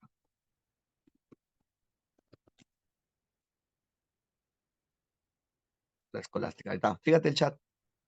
Ahí te he puesto características. Teocentrismo, lengua culta del latín, formación de lengua romance, en la épica aparecen los juglares, componen los cantares de gesta, en la lírica los trovadores, que componen poesía amorosa. Ya, la pregunta es, ¿y en España? ¿Qué pasa en España? Ah, el contexto español. Ya, recuerda que España es un país de Europa, ¿ya? Así que el contexto de España. Uno, no existía la España que tú y yo conocemos, ¿ya? La España que tú y yo conocemos es una España moderna. En esta época, en la Edad Media, era un conjunto de reinos que entre ellos había muchas rencillas. Ya, hasta que sucedió algo. ¿Qué pasó? En el año 711, en el siglo VIII, se produce la invasión árabe a la península ibérica. La península ibérica. Lo que ahora conocemos como Portugal y España, la península ibérica, fue invadida por los árabes. No, y los árabes se van a quedar ¿cuántos? Se van a quedar más de 700 años. 700 años de convivencia forzada. ¿Ya? Y España es un país europeo, así que España también vive bajo este régimen feudal. ¿Ya? Ahí te he puesto, fíjate el chat, el contexto de la península ibérica. Acá está, mira. En España también hay castillos. O sea, España no es ajeno a todo este sistema de gobierno, sistema político, económico y social que se vive en Europa. En España también hay castillos. ¿No? Este es un castillo llamado el Castillo de Loarre, que queda en Huesca. Solamente que en la península ibérica hay cierta situación particular. ¿Qué pasa? En el año 711 se produce la invasión árabe. Los árabes van a cruzar el estrecho de Gibraltar y van a tomar posesión de estos reinos débiles que van a sucumbir uno tras otro. El avance árabe es inminente y pum, pum, pum, van a tomar todos estos reinos. ¿Ya? Y casi toda la península va a caer ante la invasión árabe, casi toda la península, menos la parte norte, donde ahí está el reino de Asturias. Y a partir de ahí empieza lo que es la lucha en contra de la invasión árabe. Y esa lucha de los españoles que quedaron ahí recluidos en Asturias, esta lucha se va a llamar la Reconquista Española. ¿Y cuánto dura la Reconquista Española? Dura 700 años. Sí, los árabes no se van a quedar 10, 20, 30 años. No, no, no, 700 años. Ya desde el siglo VIII hasta el siglo XV, del siglo VIII al XV, imagínate. Profe, pero usted dijo que el castellano se formó en el siglo X. O sea, quiere decir de que el castellano se formó en plena época de la invasión árabe. Así es. Por eso es que hay algunas palabras en castellano que son herencia de la lengua árabe. Aquellas palabras que empiezan con algarabía, alhaja, almohada, álgebra, ojalá. No, son palabras de herencia árabe, que se conocen como arabismos, que pertenecen al conjunto de lenguas conocidas como extranjerismos. ¿Ya? Pero, usted ha dicho que la invasión árabe es del siglo VIII al siglo XV, profe, pero el Cantar del Mío Cid es una obra que se compuso en el siglo XII. Profe, o sea, me está diciendo que el Cantar del Mío Cid fue durante el contexto de la Reconquista Española, profe. Así es, porque si ustedes recuerdan la historia del Cantar del Mío Cid, el Cid pelea contra árabes y recupera ciudades españolas que estaban en manos de los árabes. ¿Qué ciudades recupera? Alcócer, Castejón, ¿no? Barcelona, Valencia, ¿no? Que fue Valencia, esta última, la más grande de todas sus victorias, ¿no? La toma de Valencia, ¿ya? Y acá tenemos una imagen que se puede entender mejor. Salón, mira esta imagen. Quiero que veas la primera imagen, la imagen número 1 que voy a poner acá. Esta es la península ibérica. Ya solamente mira el cuadrito 1, ya solamente mira el cuadro 1. Esta es la península ibérica. La península ibérica, ¿no? Recuerda que va a ser como esta cabecita que hay en Europa. Y abajo de la península ibérica tenemos África. O sea, África está por acá. Lo que estoy haciendo es rojo. No, ya, este es África. Y aquí tenemos. Ay, borro.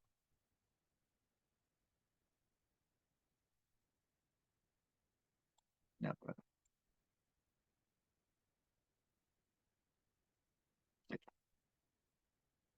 Y aquí tenemos una parte de África que está casi cerquita a Europa. ¿Cómo se llama este espacio de acá? ¿Alguien recuerda? ¿Cómo se llama ese espacio de acá? Este espacio. Ese es el estrecho de Gibraltar, ¿no? El estrecho de Gibraltar. Y van a cruzar los árabes ese estrecho y van a tomar posesión de casi toda la península. Todo lo que está de verde es lo que los árabes van a tomar. Y los árabes van a avanzar con tanta fuerza que van a tomar casi toda Europa. Salón, hasta que un francés les hizo el pare. ¿Quién fue ese francés que venció a los árabes y va no a frenar el avance de esta cultura? ¿Quién fue? ¿Y cómo se llama esa batalla? Así es, Angélica Serra. Fue Carlos Martel con la batalla de Poitiers que detuvo el avance de los árabes en el siglo VIII. Y los árabes se van a asentar en este lugar y aquí los árabes van a formar un califato. ¿Cómo se llama ese califato? ¿Quién me dice? Que va a tener como capital Córdoba. ¿Cómo se llama ese califato? El califato omeya, ¿no? El califato omeya. Aquí se forma el califato omeya. Los árabes van a tomar, ¿no?, posesión de estas tierras, y los árabes no lo llaman península ibérica. ¿Sabes cómo lo llaman los árabes? Lo llaman al-Ándalus, ¿no? Al-Ándalus, ¿no? Y aquí se forma un califato. Y fíjate la parte de arribita. La parte de arribita es el reino de Asturias. Asturias, ¿no? O sea, a partir de allí hay una época de tensiones, donde los españoles querían volver a recuperar tierra que había quedado en manos de los árabes. Ya esa lucha se va a llamar la Reconquista Española. Ahora mira el dibujo 2. En el dibujo 2, que ya estamos en el siglo X, en el dibujo 2, fíjate que la zona de verde se está reduciendo. ¿Por qué? Como te dije, los españoles vuelven a recuperar sus tierras. Ahora mira la imagen 3. La imagen 3. Aquí vemos ya en el siglo XII que la península ibérica, ¿no?, ha logrado la parte verde reducirse a un poco más de la mitad, ¿no? Se ha reducido un poco más de la mitad. Ya. Y aquí, Salón, mira la imagen 3. Aquí se compone el Cantar del Mío Cid. Justo en el siglo XII. En el siglo XII se compone el Cantar del Mío Cid, donde Rodrigo Díaz de Ibar, si ustedes conocen la historia, él fue expulsado de Castilla. Mira, Castilla. ¿A dónde fue expulsado? Fue expulsado a tierra no cristiana. O sea, el Cid fue expulsado a tierra dominada por los árabes. O sea, era condenarte a muerte. El Cid fue expulsado, salió de acá y pasó por Alcócer. Y adivina qué, gana Alcócer. Después pasó por acá, pasa por Castejón. No, gana Castejón. Después pasa por Barcelona, gana Barcelona. ¿No? Y después llega a Valencia y gana Valencia. O sea, mira toda la chamba que hizo el Cid. Mira todo el recorrido que hizo el Cid. El Cid pasó por tierra no cristiana con un pequeño ejército que con el paso del tiempo se fue acrecentando, pero el Cid, a pesar de tener un pequeño ejército, logró vencer a los árabes y recuperó ciudades, ¿no? Y también recuperó, ¿no?, tierra para la cristiandad y se hizo dueño de la riqueza de estas ciudades. Por eso que su ejército empieza a crecer y el Cid le envía regalos a su rey, porque a pesar de todo, el Cid era como todos los fieles de ADC. ¿Cómo era el Cid? Como todos los hombres de ADC, era fiel y leal, porque así somos los hombres de ADC, fieles y leales, ¿no? Y el Cid le enviaba regalos a su majestad como símbolo de qué, de sumisión, así es. Sí. Ahora, fíjate, profe, o sea, me está diciendo que el Cantar del Mío sí se compuso en plena época de la lucha contra los árabes. Sí, Salón, necesito que entiendas esto, ¿ya? El Cantar del Mío sí se produjo en plena pelea de los españoles contra los árabes. Entonces, profe, podemos decir de que España tuvo su propia cruzada. Sí, España tuvo su propia guerra santa, porque recuerda que los españoles son cristianos y los árabes son musulmanes. ¿No? España tuvo su propia cruzada, buscando recuperar tierra para la cristiandad. Ahora, fíjate la imagen 4. La imagen 4 ya el siglo XIV, vemos cómo la zona de verde se ha reducido, ¿no? Se ha reducido hasta que se da la batalla de Granada, donde los árabes ya fueron expulsados. Y para evitar futuras invasiones se produjo un matrimonio. Salón, ¿quiénes se casaron para poder consolidar el poder de España? ¿Quiénes se casaron? ¿Qué matrimonio fue más que todo movido políticamente antes que amorosamente? Como eran los matrimonios normalmente en Europa. ¿Quiénes se casaron para poder lograr la unificación de España? ¿Quién me dice? ¿Quiénes se casaron? Con ese matrimonio se logró, no, unificar a los reinos de España. Ya, pues, ¿en serio? ¿Quiénes se casaron? Claro, así es, Fernando de Aragón con Isabel de Castilla y de León. Fíjate, mira el mapa. Acá está Castilla y acá está León y acá está Aragón. Si se casan, se unen. ¿Ya? Y acá está Cataluña, mira. Cataluña. Y Cataluña desde Esta época era todo un problema, pues Cataluña de hace mucho tiempo quiso separarse. No nos van a punta de espadas, no van a someter a la región de Cataluña. Sí, el problema con ¿no? La zona de Barcelona, todos estos lugares, ya es de la época medieval. Sí, es un problema que tiene un pasado bastante conflictivo. Pero bueno, ya, en el punto de vista literario, mira esta línea de tiempo. Mira esta línea de tiempo. Ya, lo más antiguo que tenemos, profe, esa guerra de los españoles contra los árabes, el nombre, sí, la Reconquista. Los españoles lo van a llamar la Reconquista Española, Jimena. La Reconquista Española. Así que el contexto en el cual se desarrolló el Cantar de Medio Cid es el contexto de la Reconquista. Ya, fíjate la línea de tiempo. Y aquí tenemos lo más antiguo en castellano. ¿Cuáles son? Las glosas. Acá están las glosas. Y esto data del siglo X. Después tenemos las jarchas, que son del siglo XI. Acá están las jarchas. Después tenemos el Cantar del Medio Cid, que es del siglo XII. Acá está el Cantar del Medio Cid. Y como te dije, hay fechas tentativas. Hay una fecha que se cree que es el año de 1140, 1110 y otra fecha 1140. Profe, ¿por qué ponen así 1140? Porque recuerda que este papel lo hace la filología. La filología se encarga, es una rama de la lingüística, se encarga de estudiar, ¿no? El origen de las palabras. ¿No? Los filólogos van a detectar, ¿no? Cierto uso ¿no? de palabras en una época específica. ¿No? Por eso que van a mostrar esta fecha tentativa, ¿no? 1110, 1140. Pero ojo, el Cantar del Mío Cid se compuso inicialmente de manera oral. Con el paso del tiempo se transcribió, pero fueron casi 100 años que se difundió oralmente, que iba de boca en boca, de boca en boca, y el nombre del autor se perdió. Por eso que el Cantar del Mío Cid es una obra anónima. Ya, Salón, vamos con la evolución del castellano. Aunque no me gusta la palabra evolución, mejor le ponemos desarrollo.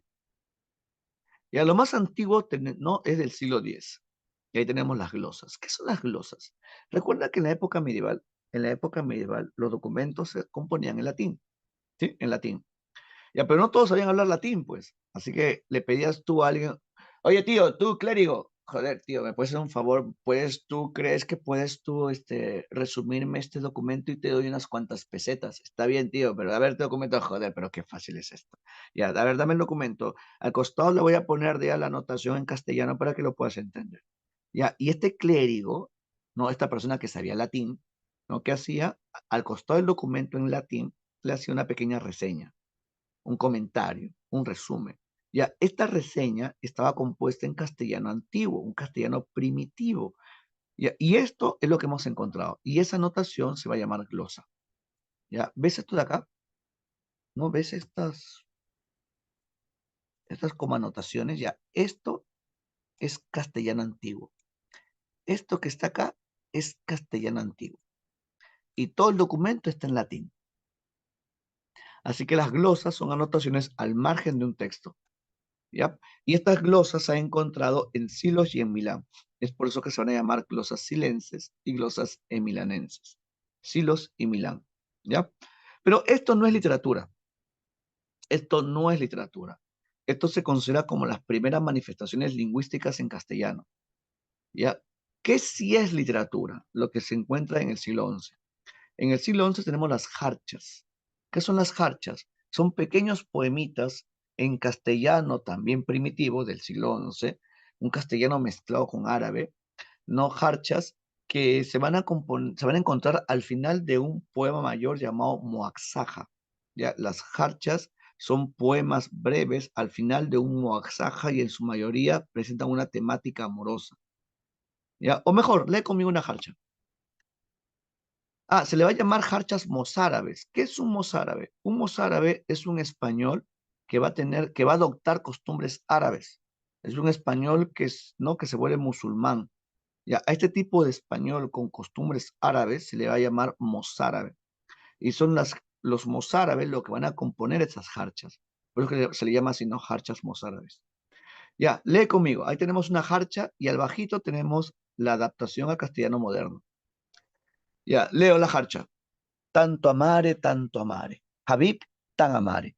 Enfermeron olios nidios e dolen tan male. Parece árabe, ¿no? Y ahora la adaptación. Tanto amor, tanto amor. Amado, tanto amor. Enfermaron mis ojos brillantes y duelen tanto. Otra jarcha. Vaise meu corazón de vid. Y a rap, si me tornará tan mal meu dolib lib Habib, enfermo yep, cuap sanará. Adaptación. Mi corazón se va de mí. Oh Dios, ¿acaso volverá a mí? Tan fuerte mi dolor por el amado enfermo está. ¿Cuándo sanará? ¿No? Podemos entender de que es un poema de temática amorosa. ¿Quién es el autor? No lo sabemos, es anónimo. Así que las jarchas son composiciones líricas breves al final de un moaxaja de temática amorosa, ¿sí? Pero, y si te das cuenta, esto no es una gran composición literaria. Y hay lo que viene después, en el siglo XII. En el siglo XII tenemos a los juglares. ¿Quiénes son los juglares? Son poetas de la calle. Son personas que iban de lugar en lugar contando historias.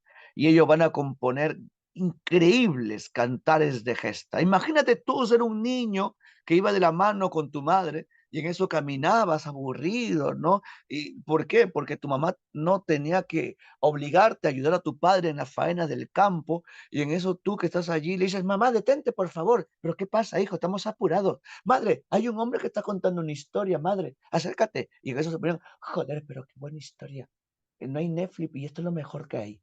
Joder, pero qué genial historia. Pues ese hombre es digno de mi admiración. Pues él va a ser mi héroe. Mamá, yo quiero ser como él. Ay, hijo, no es posible. Sí, mamá, cuando yo crezca quiero ser como él. Quiero dar mi vida por mi rey y por mi reino. Ya, ¿y qué historia escuchaba el niño? Eran los cantares de gesta.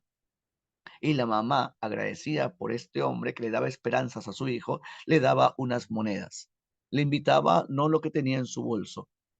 Los juglares van a de esa manera comer y sobrevivir. Los juglares van a contar historias. ¿Y cómo lo hacen? De manera oral.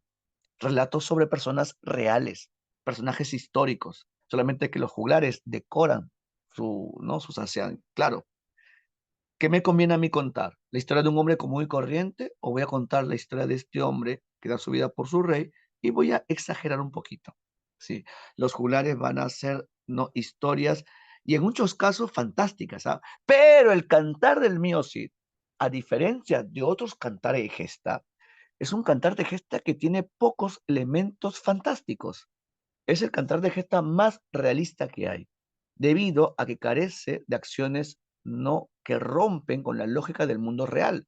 Una de las pocas acciones que tiene, Salón, escúchame ya, una de las pocas acciones que tiene el cantar del mío Cid fantásticas es la famosa escena de León, ¿no? Cuando el Cid coge al león de la melena y lo mete a su jaula. Otra escena aparentemente fantástica es cuando en sus sueños se le aparece el ángel San Gabriel y le dice, cabalga, Cid, cabalga. A diferencia de otros cantares de gesta, por ejemplo, tenemos el cantar de los Nibelungos. Es un cantar de gesta alemán, ¿no? Y este cantar de gesta nos habla de su héroe Sigfrido, que mata a un dragón y le corta su cabeza y se baña con su sangre y su piel se vuelve dura como la del metal. Imagínate. O tenemos el famoso cantar de Beowulf, donde Beowulf mata al gigante Grendel y le arranca su brazo. Gigante. Y después tenemos el cantar, ¿no? de Roldán, donde Roldán tenía una enorme espada llamada Durindana y cuando tiraba un golpe mataba a 50 árabes. Imagínate, con un golpe matar a 50 personas. Ya, sí, eran cantares de gestas muy exagerados, pero el cantar del mío sí es el cantar de gestas más realista que hay. ¿Ya? Después tenemos en el siguiente siglo, tenemos el mester de clerecía. ¿Por qué se va a llamar mester de clerecía? Porque son clérigos los que componen estas historias. Los clérigos que manejan la escritura, ellos ya no son como los juglares, que lo difunden de manera oral, sino de manera escrita. Y como son clérigos, desarrollan historia de temática religiosa con una intención moral. Ya, fíjate este cuadro comparativo. Aquí vemos, ¿no? diferencias muy marcadas entre el mester de juglaría y el mester de clerecía. ¿Ya? Esto sería bueno que lo apuntes. Ya. ¿Qué tenemos? Tenemos más representantes, tenemos como, ¿no? Después van a aparecer más autores. Tenemos a Gonzalo de Berceo, ¿no? Tenemos al infante Juan Manuel, el arcipreste de Ita Juan Ruiz, Jorge Manrique, muy conocido por las coplas a la muerte de su padre, Fernando de Rojas con la Celestina y más autores. ¿Ya? El día de hoy nos interesan los cantares de gesta. ¿Qué es un cantar de gesta? Como te dije, los cantares de gesta van a aparecer en la Edad Media. Van a aparecernos más o menos a finales del siglo XI y van a tener su mejor momento durante el siglo XII. Los cantares de gesta. Los cantares de gesta van a narrar las hazañas de un héroe. La pregunta es, ¿qué es un héroe? Un héroe es una persona que va a ser un símbolo de su sociedad. O sea, para que tú seas considerado héroe, tienes que tener virtudes. No tienes que ser, a ver, virtudes propias de su época. ¿Qué época es esta? La Edad Media. Y como la Edad Media es, no rige el sistema feudal, hay un marcado teocentrismo. Ya pues, entonces para que seas un héroe, tienes que ser un vasallo muy leal. Vasallo muy leal. En la Edad Media, vínculo de vasallaje. No, tienes que ser un cristiano muy devoto. Hay un fuerte teocentrismo. ¿No? Y tienes que ser un hombre de familia, lo cual era muy difícil, porque recuerda que en la Edad Media los hombres partían a sus, ¿no? a las guerras y en esos enfrentamientos tenían muchas mujeres, violaban, ¿no? Tenían hijos por doquier. No, no, no. Para ser un héroe tienes que ser un hombre de familia. Sí, un hombre que respetaba a su esposa y a sus hijas. ¿Ya? Sí. Lo cual era muy difícil en la época medieval. Esta época también. ¿Ya? Así que es un héroe, ¿no? Un héroe. O sea, un héroe medieval es como los profesores de ADC. ¿No? Fieles, devotos, ¿no? Hombres de familia. Sí, en serio. O sea, llámeme héroe. ¿Ya? Y los alumnos. También, también, también. ¿Ya? Y los problemas, escúchame, y los problemas de estos héroes eran, uno, problemas vasalláticos, como es el caso del mío Cid. En el cantar del mío Cid, Carlita, por favor. Ya, en el cantar del mío Cid, escúchame, en el cantar del mío Cid, Rodrigo Díaz de Ibar fue expulsado de Castilla. Que sea expulsado de Castilla, ¿qué significa eso? Que van a haber problemas vasalláticos, porque el rey, al expulsarlo, está rompiendo su vínculo de vasallaje con Rodrigo Díaz de Ibar. Pero para Rodrigo Díaz de Ibar, ese vínculo está intacto. O sea, tú me votas, pero yo soy igual de fiel hacia ti y lo voy a demostrar con mis acciones. Y el Cid, a pesar de que fue expulsado, le enviaba presentes a su majestad, pero más que presentes eran, no eran porcentajes de su victoria, de sus victorias de guerra, porque recuerda que el vínculo de vasallaje significaba entregarle un porcentaje a tu señor feudal. Y para el Cid eso estaba intacto. Así tú me hayas votado, yo soy muy fiel hacia ti. Yo soy muy sumiso a tu autoridad. Yo soy muy leal a su majestad. Es genial el cantar del mío sí por eso, porque representa, ¿no? Los valores de una época. Y como te dije, el cantar del mío sí, a diferencia de otros cantares de gesta, es el cantar de gesta más realista que hay. ¿Ya? Más realista que hay. Aspectos formales de esta obra. Recuerda que esta obra inicialmente sí fundió de manera oral. Inicialmente fue difundida de manera oral. Hasta que casi 100 años después, un monje llamado Perabat escuchó un juglar y le dijo, hey tío, detente, por favor. Pues, ¿crees tú que me puedas contar la historia? Porque en verdad tu historia está flipante, tío. Tengo que copiarla. A ver, cuéntame. Y empieza a escribir. O sea, Perabat transcribió esta historia que inicialmente fue difundida de manera oral. ¿Y cuándo la transcribió? En el año 1207. ¿Qué siglo es ese? 13. A inicio del siglo XIII, Perabat transcribió una obra que inicialmente se empezó a difundir de manera oral. Y este manuscrito que hizo Perabat se perdió. Se perdió el manuscrito, ¿eh? Se perdió. No sabíamos nada de esta obra hasta el siglo XVIII. En el siglo XVIII se encontró el manuscrito y cuando se encontró el manuscrito le faltaban 3 hojas. Ah, 3 hojas. ¿Cuáles son estas hojas? La primera hoja, o sea, la primera hoja no tenía y 2 hojas del medio. O sea, el manuscrito estaba inconcluso. Le faltaba la primera obra, la primera hoja, perdón, y 2 hojas del medio. Pero, si le faltaba la primera hoja, entonces no tenía título. Así es. El título original no es el Cantar del Mío Cid. Ese título le van a poner. Cuando se encontró este manuscrito, como no tenía título, ¿sabes cómo lo van a llamar? Lo van a llamar el Códice de Vivar. Así lo llaman, el Códice de Vivar. ¿ya? Y este documento fue archivado, ¿no? Y va a estar estudiado hasta que alguien encuentra este documento y se pone a estudiar profundamente. ¿Y quién fue ese alguien? Ese alguien fue Ramón Menéndez Pidal. Ramón Menéndez Pidal es el más grande estudioso de este documento. Está acá, mira. Este documento está guardado en la Biblioteca Nacional de Madrid, bajo mucho cuidado y con una temperatura no acorde al tipo de hoja no, que como le han puesto muchos químicos, está a punto de destruirse. Sí, no puede estar en cualquier parte de este documento. El manuscrito del Cantar del Mío sí. ¿Y quién fue la persona que se puso a estudiar este manuscrito? Fue Ramón Menéndez Pidal. Él, mira, él es Ramón Menéndez Pidal. Y Ramón Menéndez Pidal, él vio el documento y dijo, joder, pues esto no es cualquier documento, tío, pues esto es un cantar de gesta. Ramón, ¿por qué afirmas eso? Porque si te das cuenta, este documento presenta no características propias de los cantares de gesta. Está hablando de un héroe que da su vida por su rey y por su reino. Joder, Ramón, pues tienes mucha razón. Entonces, ¿cómo lo llamamos? ¿Qué tal si le llamamos las flipantes historias de Rodrigo de Ibar? Joder, tío, ¿qué estás hablando? Van a pensar que los españoles somos unos gilipollas poniendo títulos a las obras.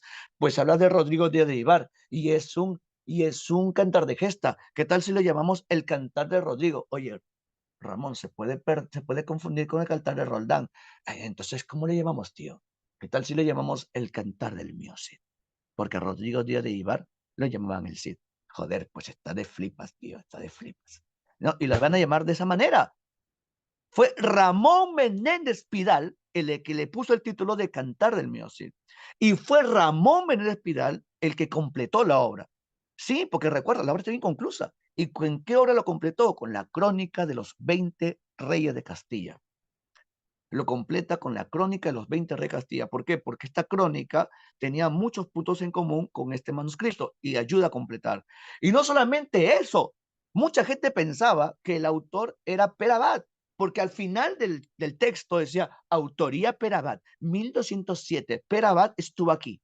¿Ya? Y la gente dijo, joder, pues Pere Abad es el autor, acá dice autoría es el autor. Y Ramón le metió una cacheta y dijo, oye, ¿qué estás hablando, tío? ¿No te das cuenta que el término autoría en la época medieval también tenía que ver con copistas? Ay, joder, Ramón, discúlpame por ser tan gilipollas. Ya, sí, en la época medieval, el término autoría también significaba copista. Por eso que Pere Abad dijo, no, él no es el autor, es un copista, porque es un cantar de gesta. Y la naturaleza de los cantares de gesta es anónima debido a que no, los juglares lo van a difundir de boca en boca. Y fue Ramón Menéndez Pidal el que dividió la obra en tres partes. Él, era hoy Ramón, era hoy. Ya, sí. Ramón Menéndez Pidal hizo una chambaza increíble, ¿ya? Por él tenemos toda la obra estructurada, por él. Gracias, Ramón, gracias. Ramón Menéndez Pidal. Y cuando uno lee el Cantar del Mío Cid, vamos a encontrar de que esta obra presenta las características de todo cantar de gesta. Presenta una métrica irregular.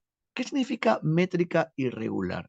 Que la medida de los versos es variada. O sea, cada línea, cuando tú lees el Cantar del Mío Cid, cada línea no presenta diferentes tipos de medida, o sea, diferentes tamaños. Verso se le llama a una línea de una obra, ya, obra antigua más que todo. Cada verso presenta una estructura. ¿Y cómo cuentas los versos? Por las sílabas. O sea, tú lees una línea, cuentas sílabas y ahí ves el tamaño de esa línea. Y ahí, antes había una preocupación por la estructura. Pero esto no. El cantar del mío sí presenta una métrica irregular. ¿Por qué? Porque fue hecho por juglares y los juglares carecían de educación. Por eso que presenta una métrica irregular. Y los versos varían de 10 a 20 sílabas métricas. Y a pesar de que hay de 10 a 20, hay algunos que predominan. Predominan los versos de 14 y también abundan versos de 16 sílabas. ¿Ya? ¿Cómo se llama el verso de 14 sílabas? ¿Quién me dice? El verso de 14 sílabas, así es, Jimena Vega, que los dioses te sean favorables. El verso alejandrino es el verso de 14 sílabas métricas. ¿Y quién me dice cómo se llama el verso de 16 sílabas métricas? ¿Cómo se llama el verso de 16 sílabas métricas? Lo que tú nunca fuiste en Free Fire, heroico. El verso 16 también se le llama verso heroico. Pero ¿cuál sería su nombre académico? Al verso de 14, ¿sabes cómo lo llama? Al verso de 14 sílabas métricas se le conoce normalmente como verso, tetra, deca, sílabo, o también llamado verso alejandrino. Tetra, deca, sílabo. Tetra, ¿qué significa? 4.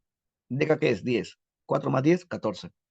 ¿Ya? Es tetradecasílabo o también llamado verso alejandrino. Y el 16 sílabas métricas que aúnan el cantar del mío Cid se le conoce también como hexadecasílabo o también llamado heroico. No, hexadecasílabo. Ajá, hexadecasílabo. Sí, sí, sí. Carlita, muy bien, estás atenta.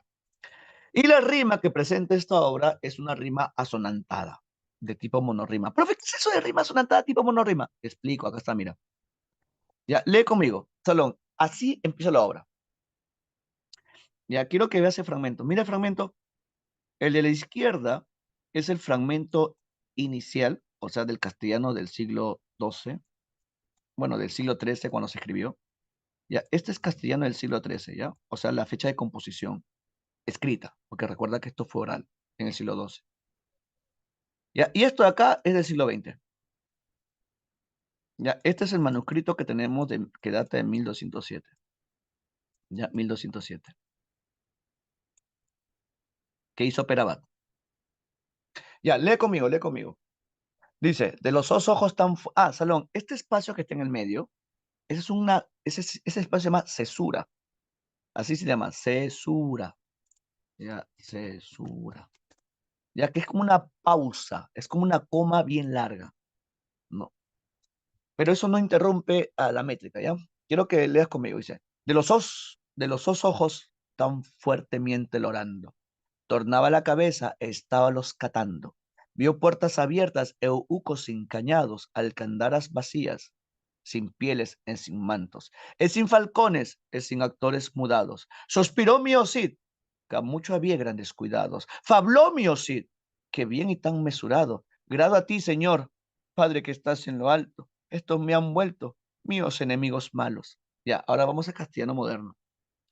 ¿Cómo empieza la obra? La obra empieza así, ¿ya? Con lágrimas en los ojos, muy fuertemente llorando. La cabeza atrás volvía y quedábase mirándolos. Y vio las puertas abiertas y cerrojos quebrantados y vacías alcandaras sin las pieles y los mantos, sin sus pájaros halcones, sin los azores mudados. Suspiró entonces el Cid, que eran grandes sus cuidados. Habló allí como solía, tan bien y tan mesurado.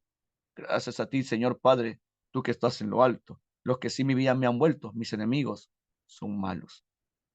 O sea, la obra empieza cuando el Cid está llorando. La obra empieza cuando el Cid llega a su casa, ve que han roto su puerta, que han quebrado sus candados y se han llevado los objetos de valor que él tenía, porque eso es el destierro.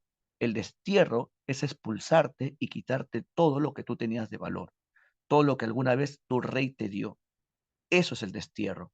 Por eso que el Cid está llorando, porque está avergonzado, porque es un insulto público, es una afrenta pública la que está haciendo su majestad. Y para colmo la amenaza, si en 9 días no te vas, ni oro ni plata te van a salvar. El Cid con mucha pena se va, se va. Pero el Cid es muy leal a su majestad.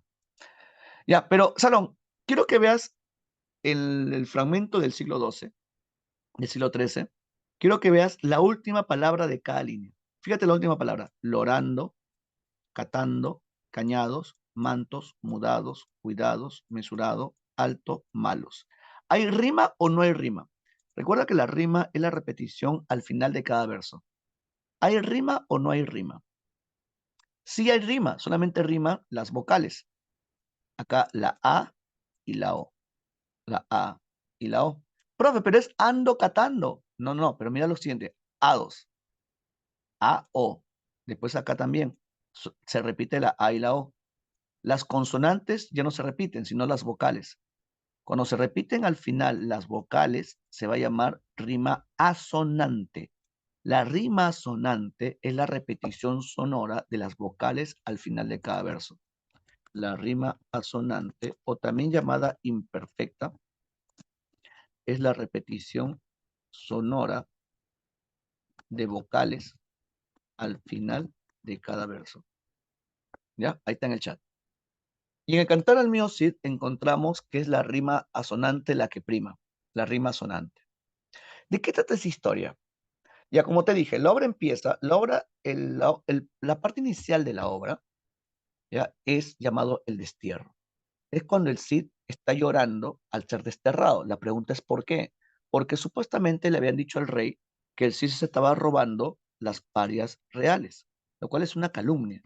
Es una calumnia, ¿no? Cuando lo acusan de robarse las parias reales. ¿Qué son las parias reales? Las parias son los tributos que el Cid se encargaba de cobrar. O sea, el Cid cobraba impuestos. ¿A quién? A los árabes, para no hacerle guerra. ¿Por qué? Porque habían ciertos árabes que aún se mantenían en tierra cristiana. Y si tú quieres vivir en tierra cristiana, tienes que pagar un impuesto. Y el Cid se encargaba de cobrar las parias reales. Pero la envidia de los cortesanos, porque no soportaban de que el Cid tuviera ciertos privilegios a pesar de que era un plebeyo, van a hacer de que indispongan al Cid con su majestad, argumentando de que el Cid se robaba los tributos, se robaba las parias. La pregunta es, ¿y por qué el rey, maldita sea, le cree a estos cortesanos? Porque la palabra de un noble vale más que la palabra de un plebeyo. Porque recuerda, estamos en la época medieval, donde había una fuerte diferencia social y mi palabra pesa más que la palabra de un plebeyo, porque el Cid lamentablemente pertenecía a una categoría social inferior. Él era un infanzón. Y quien dice esta mentira es el conde García Ordóñez. Es por eso que el rey no está muy amargo y expulsa al Cid de la peor manera. No lo mata, lo expulsa. Lo expulsa y le quita todo su objeto de valor. Y el Cid, que no tiene dónde quedarse, el Cid deja a su esposa e hijas, su esposa que es doña Jimena y su hija Elvira Isol, las deja en el templo de San Pedro de Cardeña, las deja allí al cuidado del abad Sancho, no, y se va, y se va, y se va el Cid, ¿no? Entre lágrimas se despiden, ¿no? Y el Cid, como no tiene dinero, libera a sus hombres del vínculo de vasallaje, pero sus hombres igual lo siguen, porque así somos los hombres fieles y leales, ¿no? Y lo acompañan al destierro, ¿no? Lo acompañan al destierro, pero uno de ellos, lo bueno es que uno de ellos consigue dinero. ¿Quién consigue dinero? Martín Antolínez. Martín Antolínez engaña a unos judíos prestamistas cuyo nombre eran Raquel y Vidas, y le dice de que su señor tiene las parias reales, tiene dos cofres llenos de tesoros, ¿no? Y solamente quiere un cofre con monedas de oro. Y los judíos se dan cuenta que es un gran negocio, ¿no? Dos por uno. Y los judíos aceptan. Y cuando viene Martín Antonio con dos cofres, los judíos le dan uno. Y cuando Martín Antonio se va con el cofre lleno de monedas, los judíos abren y solamente la tierra y arena. Y Martín Antolínez se convierte en el antecedente del pícaro. Apunta ese dato. Martín Antolínez, ¿ya? Es conocido como el burgalés más cumplido. El burgalés más cumplido. Y este muchacho es el antecedente del pica. ¿Por qué? Porque engaña a los judíos, Raquel y Vidas, los engaña, se vale de su astucia. Y el Cid parte al destierro, ¿no? Entre lágrimas se van de tierra cristiana, ¿no? Se van. Y cuando parten al destierro, recuperan grandes ciudades. Se van a dar las primeras victorias del Cid.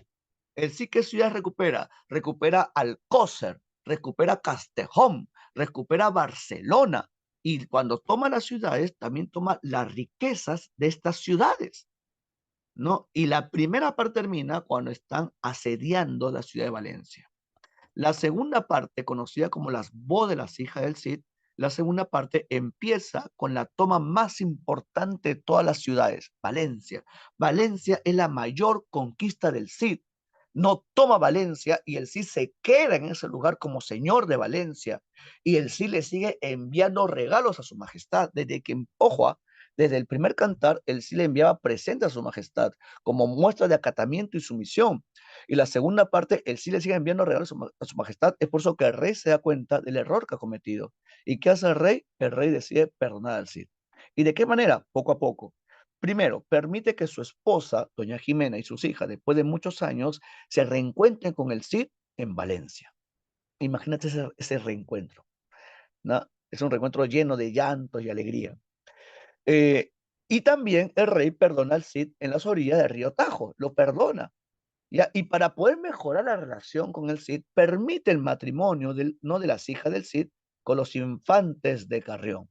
Los infantes de Carrión, Diego y Fernando, piden la mano de las hijas del Cid. La pregunta es, ¿por qué unos nobles infantes se van a fijar en unas plebeyas? Porque las hijas del Cid no tenían muchas riquezas por la dote que iban a recibir. Porque recuerda que su papá, Rodrigo Díaz de Vivar, ha obtenido muchas victorias. Y si se casan con ellas, buenas riquezas. Así son unos convenidos. Él sí no quería ese matrimonio. ¿Por qué no quería esa boda? Porque los infantes de Carrión son los sobrinos del conde García Ordóñez, el culpable de su destierro. Pero como el Cid quiere reconciliarse con su majestad, acepta ese matrimonio. Y se producen unas bodas que duran 15 días. 15 días de fiesta, imagínate, toda la pompa del matrimonio del Cid, mostrando las riquezas que tenía. Pero estos muchachos eran cobardes. Y cuando se muestra la tercera, no la cobardía en la tercera parte, la afrenta de Corpes, la tercera parte. La tercera parte empieza cuando se escapa un león. Se escapa un león y todo el mundo huye. Escondáis, mi señor, escondáis. Así dice, tanta bulla por un leoncillo, joder, pues mi señor es un león muy bravo. El Cid ve al león, el león ve al Cid. Y cuando están frente a frente, ¿qué hace el Cid? Coge al león de su melena y lo mete a su jaula, porque el Cid es el macho de machos. Así es. Y lo mete a su jaula, que es uno de los pocos eventos fantásticos, y eso demuestra que sus yernos eran unos cobardes porque se habían escondido debajo de la cama. No, uno se subió a un árbol, y para colmo, uno de ellos más adelante fue perseguido por un árabe. Sí, aquí se demuestra la cobardía de los infantes de Carrión. Y estos infantes de Carrión, como son unos cobardes, se quieren desquitar con el Cid por haberse burlado de ellos. Pero en verdad ellos eran causa de burla.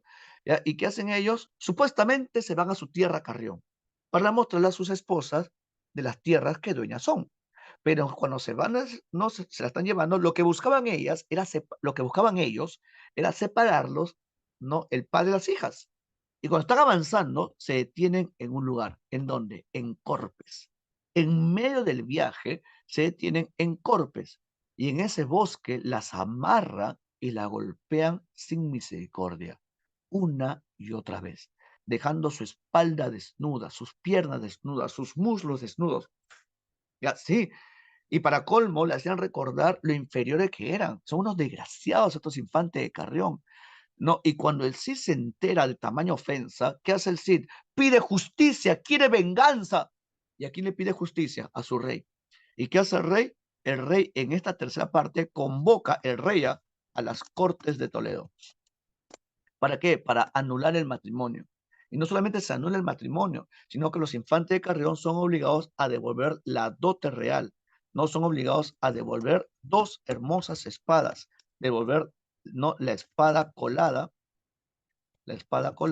y la espada tizona, que el Cid les había regalado. No, son obligados a devolver la dote real.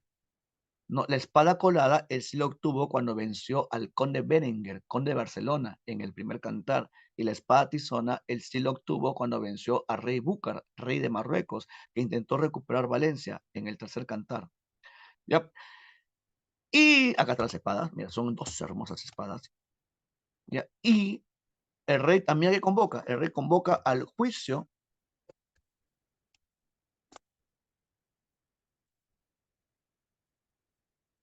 Un ratito. Allá. El rey convoca a un juicio de armas. ¿Qué es un juicio de armas? Donde los infantes de Carrión van a pelear contra verdaderos hombres.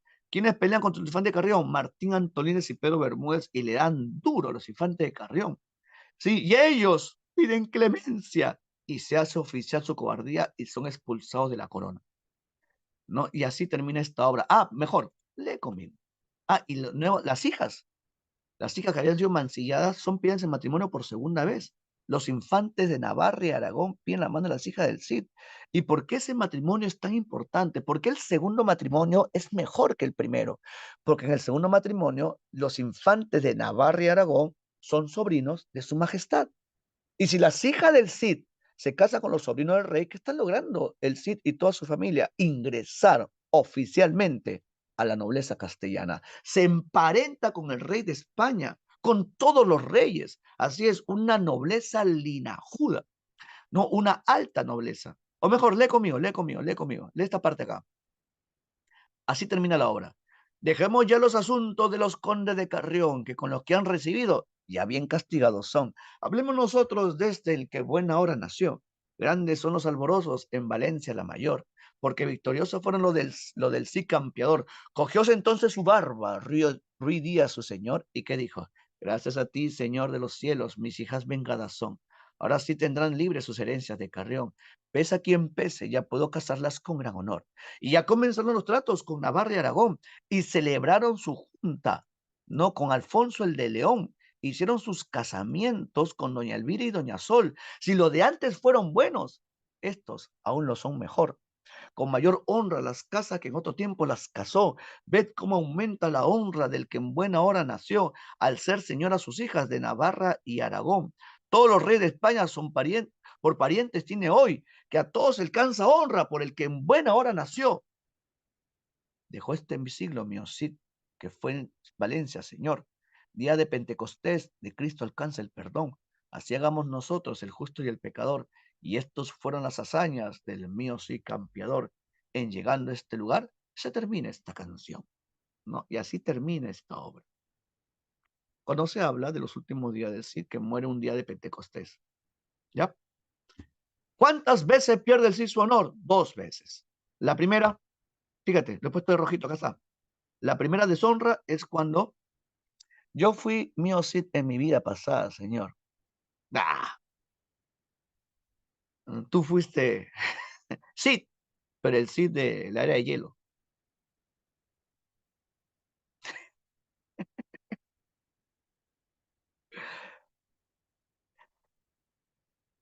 Ya, como te dije, la primera deshonra, fíjate, está de rojito, es cuando el Cid fue desterrado, que es una deshonra pública.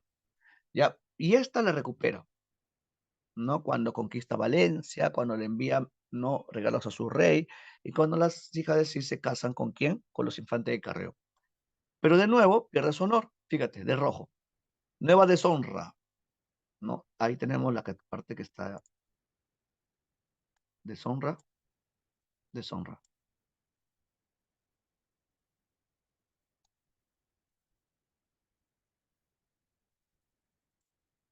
La nueva deshonra es cuando las hijas son golpeadas, no, las hijas son golpeadas.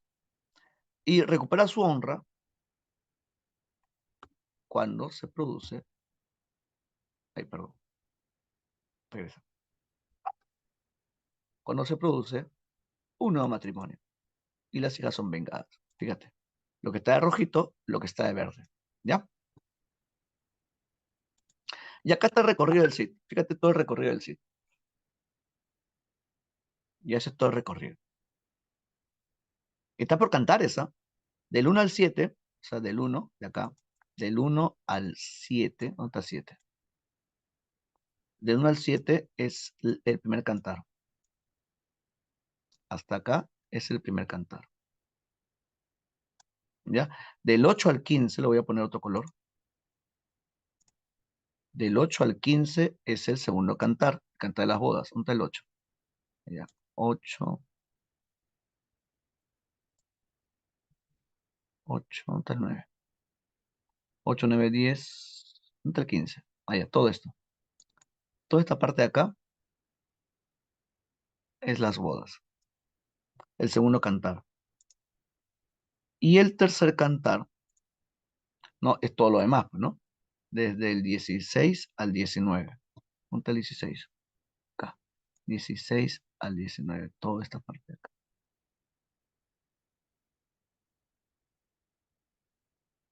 ¿Ya? Todo este material te lo voy a dejar para que lo revisen. Lo revisa. Y bueno, corazón, aquí nos quedamos.